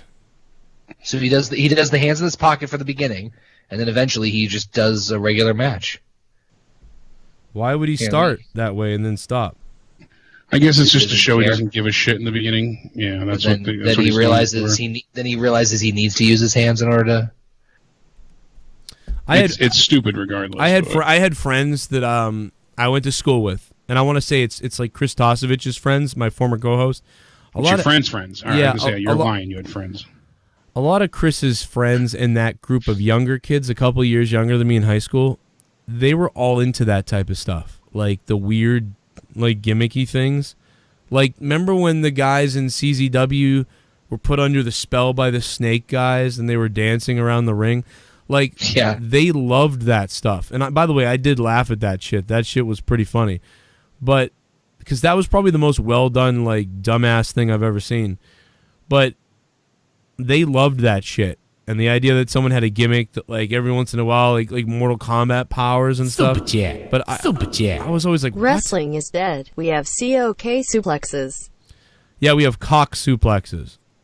When it's on an independent show and it doesn't, it's not supposed to be like, if somebody films it and uploads it to YouTube, you know, like, but it's not supposed to be televised, and they're doing like stupid, super outrageous shit, like where they all stick their thumb up each other's asses and they're going to get suplexed, or that kind of stuff. And you're like, all right, fuck it, it's a house show, it's supposed to be fun, like it's not it doesn't affect anything, it's not changing storylines. Then I'm all for it. You want to have a good time with the crowd and turn it into something silly, okay, but when it's like a constant basis, like I don't know. I'm usually split more, down the middle. I guess it depends on the context, but for the rest of it, I'm like I don't know. It has to be like, I guess, in the moment for me to decide. Sometimes I'll laugh. Sometimes I'm like, I can't stand that shit. Like, I'm looking at this and I'm just like, I go both ways. Like this, I get this comedy. Like, I totally get why this is funny in a way. But then I'm looking at this and I'm like, what the fuck are you doing? Like some of the Joey Ryan stuff, I've gotten a kick out of, and it's been really funny. And then other times it gets to the point where it's like nauseatingly obnoxious because it's so over the top. So I contradict myself. Like, why don't we just have sex in the ring? Like, why don't we just jerk each other off? There's videos for that. There's sites for that. Yep. Like, what? Sexual wrestling. I get why it's funny, but like, the funny thing to me was like when Road Dogg used to do the pump handle, and when he had the guy bent over, he would like thrust at him like he was fucking him. Like that. Like, I get that's funny to me because it's like that was more like you're my bitch kind of. Yeah, he had him in a move, in a lock. You know what I mean? But like this guy just shimmying out of a fucking hold and then being like, "Oh my god, his cock!" Because his cock is like Superman. What the fuck are you doing? Anyway, I'm depressed now because that guy was booked on a show. I want to be molested in prison after seeing that.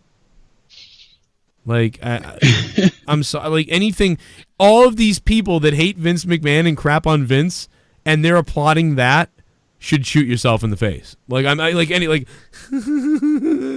oh, his dick. Like, I mean, like, dude, you're making fun of Vince McMahon for all these things, and then, like, that's okay, though. Like, it's so funny. Like, that is such a ridiculous thing. Like, to me. Like, I think everything's ridiculous. And, like, I think I agree with you, Jake, that, like, at a small independent show, like, if you do something goofy like that at the show, like, winking at everybody, and it's funny, like, that kind of... I guess that's all right. You know, I'm not going to be like, what the fuck? I'm not Jim Cornette, okay? I do laugh at these things. I do laugh at these things sometimes, and a lot of times I have laughed at these things. I'm not quite Jim Cornette, but I'm still watching this, and I'm like, no, stop this. Like, what are you doing? Like, dude, if some of the wrestling teachers I had in the back of the day, they'd punch you in the throat for this. Vomit on my slong and eat it. All right. Well, there's a video for that too. Yeah, there might be. Joey Ryan might do that if he ever hooks up with Cassidy again. I don't know, man. It's just to me, it's just a sad thing. Like, you know, you had to figure out a way to get yourself over with wrestling, whatever. So you come up with this gimmick. You know, I'm going to come up with a gimmick too, guys. You know what my gimmick is? My gimmick's going to be that when I get in the ring, all of a sudden I become supernatural and you can't see me when I put sunglasses on. They've done that kind of stuff too. And, so my gimmick is going to be when I put sunglasses on, you can't see me.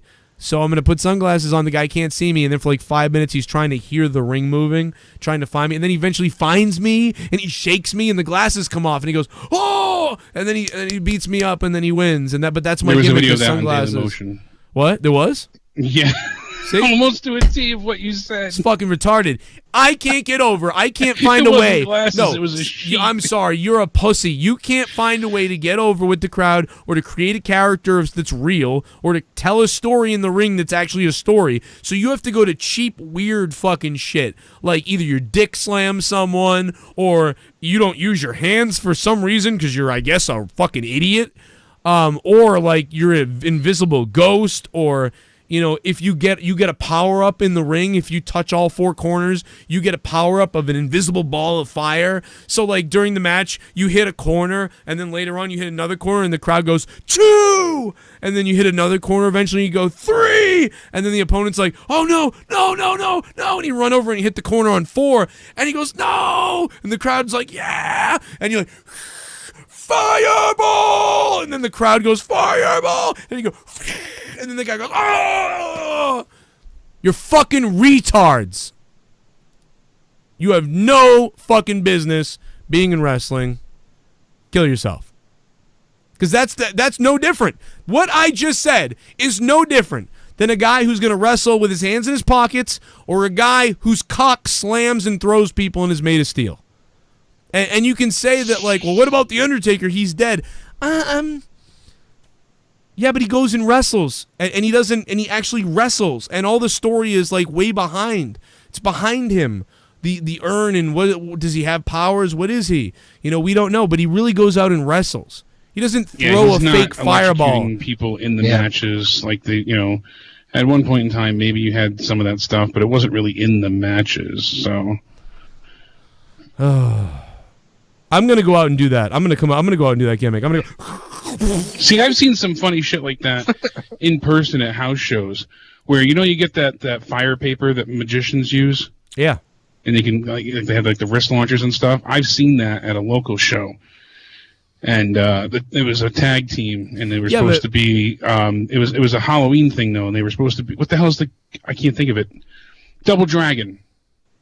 The tag team was dressed up like Double Dragon. Oh, okay. And they went ahead and at one point, like they put the necklaces together, and then they used the wrist fireballs, like the fire, paper that magicians use, and they fucking launched at the other team, and it sent them backwards, and they pinned them. But it was a Halloween show, and it was for 60 people in attendance on a I laughed. That was fun. The crowd got into it. It was a pop, but it wasn't all night with the constant fucking so yeah. I wouldn't want to see it on like a big production scale national level. Now people are hating on indie shows, but here's the thing: like when I've called a lot of Top Rope promotion shows.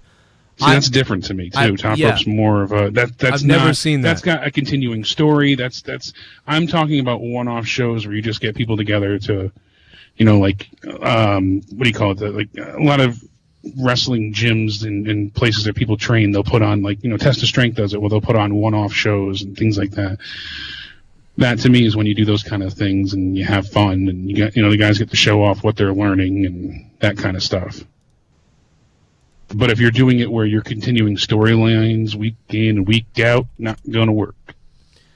Not at all. Yeah, I agree. You're going to have a bad time. It's different when it's like Hurricane Helms did some things that were goofy. That you can board. But like you said, he went out in the ring and wrestled. Right. Like Hurricane would change his costume really quick and go between Shane and the Hurricane.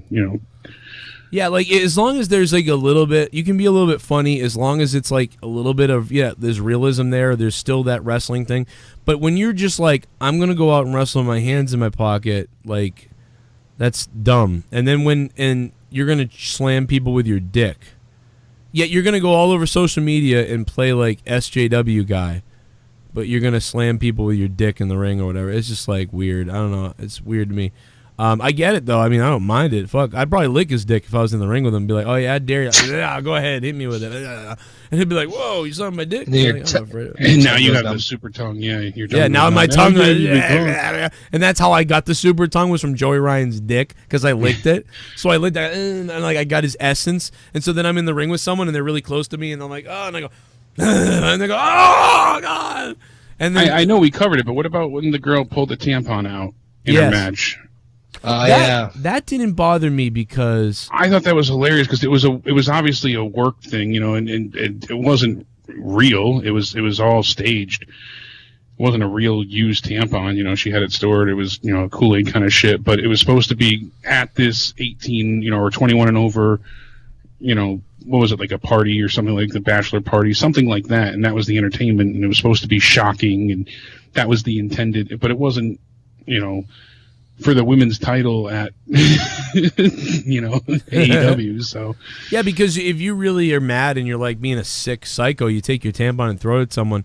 That's at least like I kind of get that. I mean, that's not like my pussy has powers. No, you threw a fucking tampon at your opponent. I get that. Too. But but it's not like her pussy had powers. Like that's different. She just put it in her mouth. Like, and I am able to suspend disbelief and have fun with it. Like, and if I was in the front row, maybe I would mark out for Joey Ryan, actually. But there's a part of me that's like, don't know, even though I like that, because I'm a sick fuck too.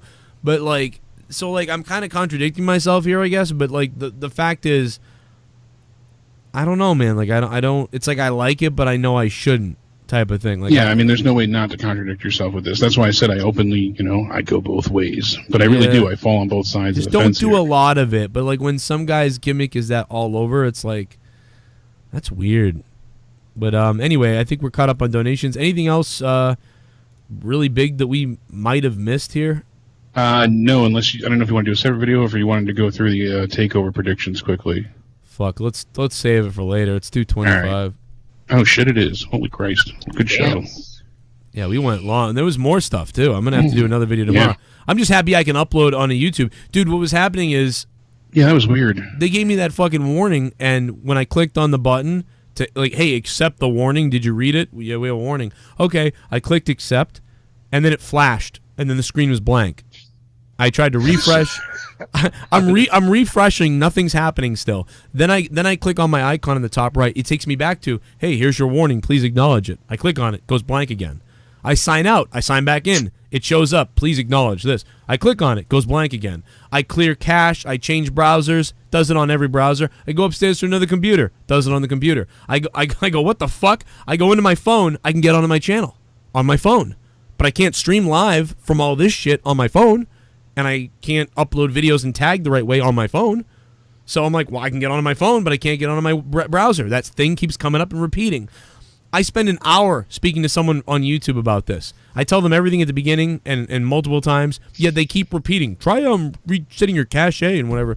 Oh, I did that, remember? You fucking idiot. And so I did it. We go back and forth again. And then eventually they go, well, because you can get on your mobile device, this really isn't an issue. I'm like, oh, it is an issue. Believe me, it really is an issue. And that was when I got a hold of the person that I knew at YouTube, and then they looked at it and fixed everything. And I was like, my God. And what happened was I got the notification in my phone about, hey, you got a warning, whatever. So I hit the button, and then it takes me through, and then all of a sudden everything was unlocked. But it was clearly a major glitch, and I'm like, what? Am I not going to be able to go live tonight? Am I not going to be able to go do anything? Because I had to upload a video on a Dropbox, download it on my phone, upload it from my phone to YouTube to get that to go up earlier, and I spent half the day fucking doing that. It was ridiculous because there was some kind of how much glitch. of a pain that is too. I used to have to do that for Bailey. That's a nightmare. Damn. It was like, what in the fuck? And so we're lucky that they got back to me at least by, I think it was like 4 p.m. They got back to me and they were like, hey, fix the problem and all that other bullshit, and it was ridiculous. But it was a one in a million type of fucking thing. Connor, I mean, you go live every day, so it's like it's different for you. But I mean, if I was a day for me, I'd be like, my asshole would be puckering for sure. Yeah. Oh yeah, because I mean, I'm trying to tell the lady's like, oh, it's not a big deal. I'm like, oh, it is a big deal because I go live every day. And they were like, but your mobile works. I'm like, I know, I can go live on my phone, but I have a whole studio and cameras and donations and things. And this is like my job. Like, if I don't make any money, donations don't come in. If I don't do anything, I don't eat, and then I quit YouTube, and then I have to go get 3 other jobs again and not be on YouTube. I'd like to be here. And I was like, 65,000 subs, you know, some people are going to be watching. They finally were like, oh, well, we'll escalate this then. And I'm like, oh, God. And what happened was the person at YouTube that I knew, they did get back to me, and they were like, we're going to take care of it. But it did get fixed before that by whoever it got escalated to. But it was like, what in the hell? And then they reset the warning and everything. Because you get a warning, and then you get strike 1, 2, and 3. And once you use up the warning, you don't get the warning again ever, is what they say. So no matter what happened, you don't get the warning again. So that's like a buffer. Because when you get a strike, you know, you can't go live for like 30, 60 days. And then if you get a second one, then it gets even worse. So I'm like, there's that buffer. And I'm like, well, you gave me a warning, and now I lost my warning. And so then they fixed that and gave me my warning back. I'm like, Jesus. So I got the warning back because that's like a buffer. If something weird happens and they make a mistake, you get a warning, and then you have time to appeal it to say something's wrong, you made a mistake, and then they fix it. And then nothing happened because the warning doesn't affect you, so nothing gets fucked up while they fix the warning. So that's... What would the warning be for, though? Whatever. Different reasons for whatever if you do something wrong and enough. You know, it has to be like hundreds of fucking, you know, you have to really fuck up or you have to put milk in your mouth and say it's your own jizz. Like that too. But yeah, taking notes. It's got to be tons of problems. It takes a lot to get to get fucked up. And every time it's ever happens, stuff happens all the time to me, but I never talk about it because I just get it taken care of really quickly usually. There was one person from like I don't know where they were from, like New York or something, and they like falsely attacked one of my videos and said all this stuff about whatever, and I said, no, I didn't do that. So then I sent the They flagged it for something or whatever, and then they kept doing it. So eventually it did get taken down, and YouTube saw it, and then they said I did something, and then I sent the entertainment lawyer that I know, sent them a whole email thing that was like, okay, you ready to go to court now? And they were like, what? No, oh, never mind. And we called their bluff on the report. So it was just funny because they were just doing it because they're fucking weird. Companies do this all over the place to people on YouTube. And I said, oh, it's always okay, some stupid nightmare bullshit. Yeah. It doesn't really matter for anything. So inconsequential. Yeah. But I called their bluff because I said, well, we'll see you in court because this property is this, and I can prove this, and I can prove loss of wages for this reason and that reason. And we've already got the whole thing drawn up of how many months I would lose in lost wages and all these things. And well, look at the one YouTuber that had, I can't remember his name now. He had over 1,000 videos that got claimed all at once. And he used a certain song for the outro. He bought the song, bought the rights to it. But come to find out, the beat that the people used that he bought the song from didn't have access to like one of the remix beats that was in it. Yeah. So even though he bought the rights to the song, he still didn't have like legal access to use it. So all of these videos got claimed immediately, and he also got strikes on his channel too as well for some of it. So it was like 1,000 claims, 3 strikes. So his channel was gone. They got his channel back up, but then he had to manually review 1,000 claims. And I guess they went through and worked with him to find a way to like mass edit the outros out of his video, but it's still not back up yet. Ugh. Yeah, that's what a nightmare. That's what I had with Monetize This. The intro to that got hit on everything, so I had to create.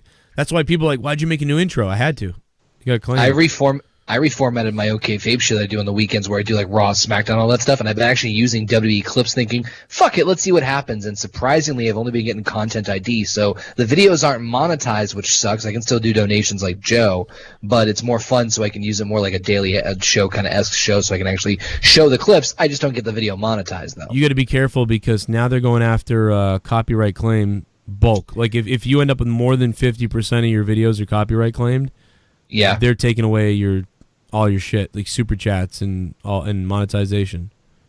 They did. Oh, fantastic! They did it to Ken, so good to know. So I'm going to start using GIFs now. Yeah, or images. Yeah, seriously, because they will. They are doing that.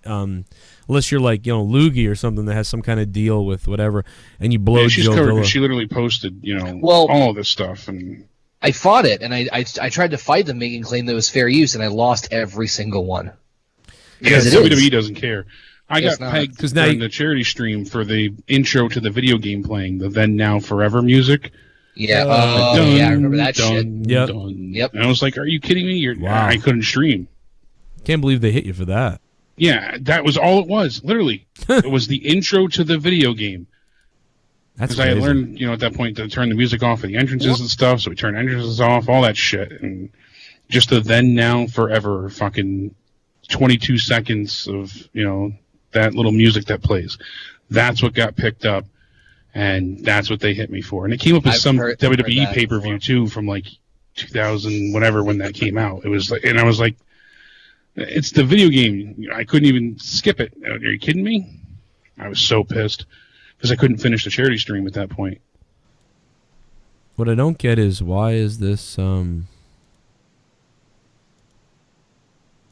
God, I hate that guy Pulse. He's just a fucking piece of shit asshole. I went to read something on Wrestling Inc.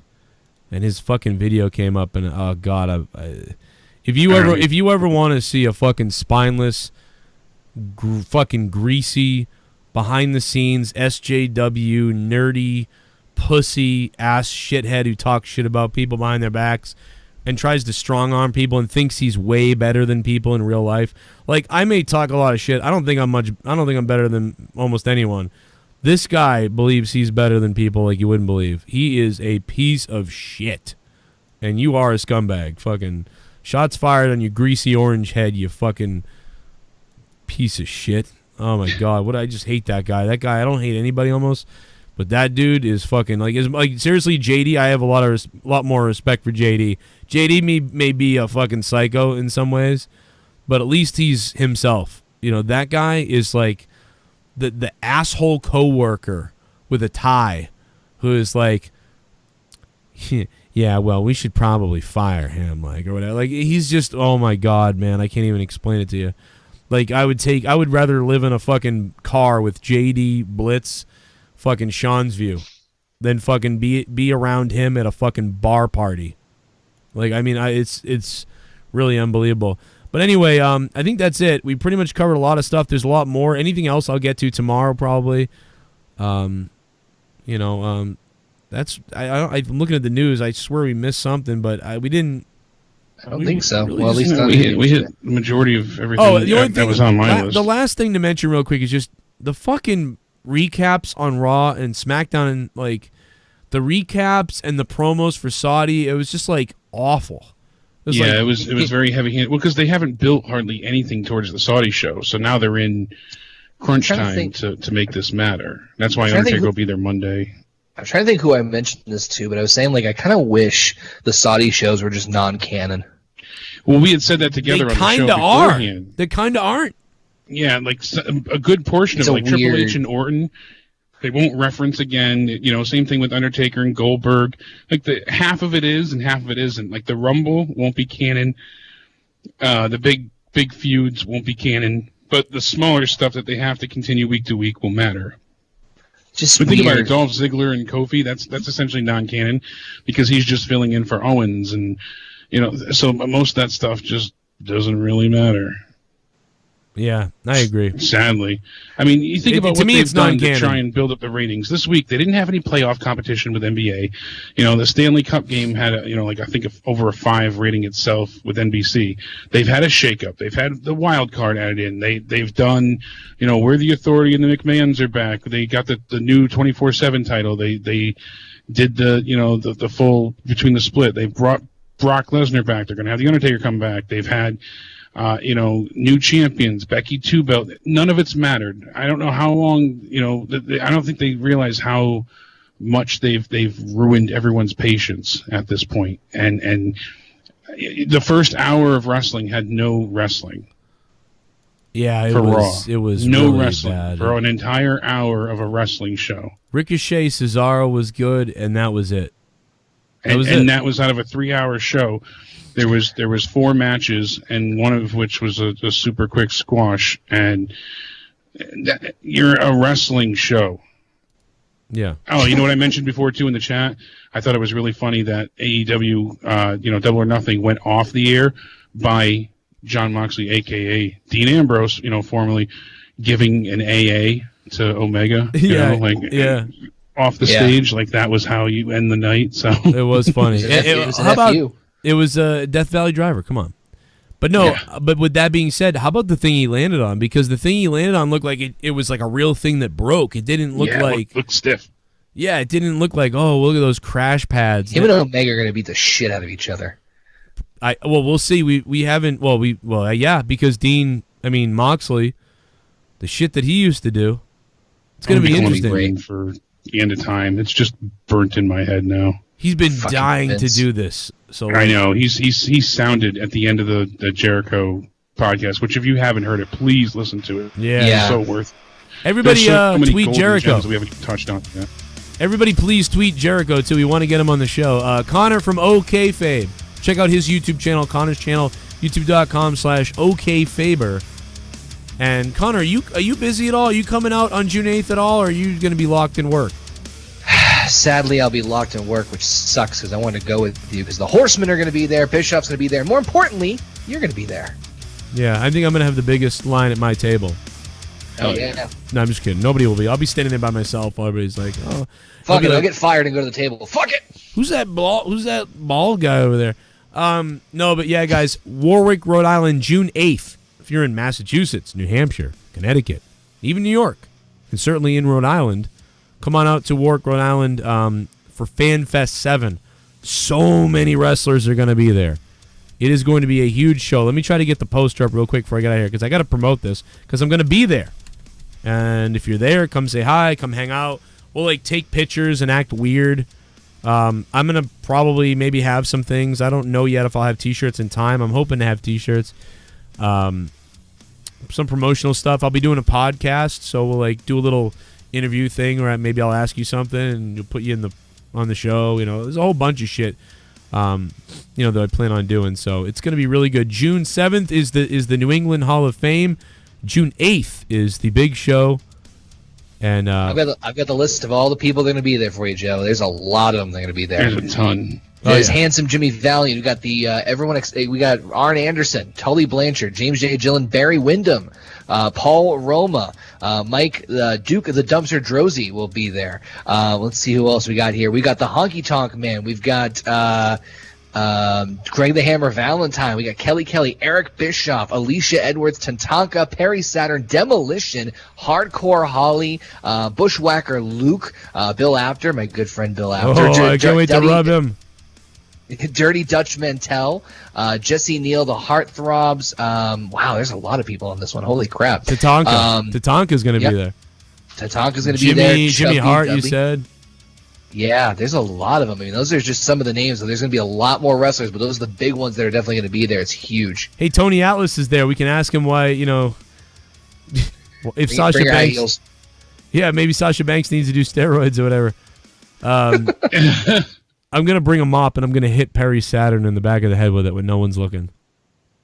Dead serious. I'm just going to whack him right in the fucking back of the head.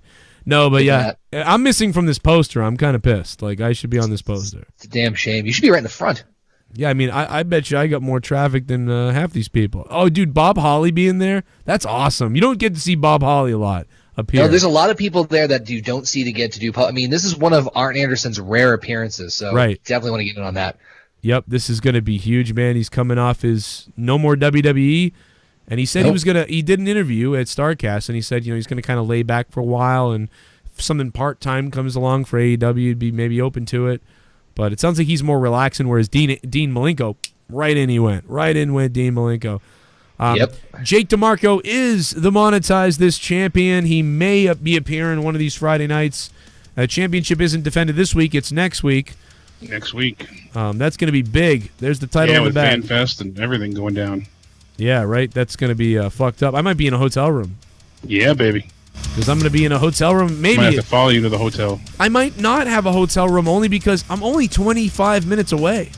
Yeah, that's that far away. Or you can get the hotel room and we can fuck like rabbits. Maybe we'll just get the hotel room anyway. We'll take, never mind. I was going to say something fucked up. I was going to say something really bad. Fucking, I'm sorry. I'm sorry, Eddie Edwards. I love you, Eddie Edwards. Eddie. Love you, Eddie Edwards. Sorry. All right, everybody. Stay tuned tomorrow for my Elite Wrestling podcast, EWP. Tomorrow, full episode on Patreon and clips up on YouTube. Connor from OKFabe, sub his channel, youtube.com/OKFabe. Search OKFabe on YouTube. And he's on the, you know what it is, he's on the Fight app on Sundays at 8 p.m. So if you have the Fight app, pull it out and type in Connor. You can watch him over there. It's kind of funny. And that's about it. Jake DeMarco, the champ, made it. It's a beast. Hit him up on Twitter at OKFabe or Jake at OutCountdownEnded. And I'm at CorruptedPod. Chris Jericho and the podcast with Jon Moxley. You got to listen to it. Check it out. Goodbye. Now I'm a little bit exhausted just from this insanity, right? So I'm going off to do the next promo that was in the hallway with another writer. And I'm reading it. And again, it doesn't make any sense. I don't really know what I'm saying or what points I'm making or how I'm supposed to be getting any heat or telling any story or anything. And I'm like, I tell the writer, I said, if we didn't have to run around trying to make ourselves not look like idiots and get rid of pooper scooper lines and stuff like that, we could actually sit down and tell a story. We're all just in self-preservation mode trying to not look like idiots instead of creating good things. And he's like, I don't know, whatever, so whatever. Do that promo. I think that one's pre-taped. Come back into the writer's room. And I'm like, any update? No update yet, but we did get this. Notes from BKM. And it says, notes from BKM. Dean needs to understand why he needs to insult the audience. Dean needs to read his promos verbatim and not try to rewrite them. And I'm just like, just like the feeling of getting punched in the gut.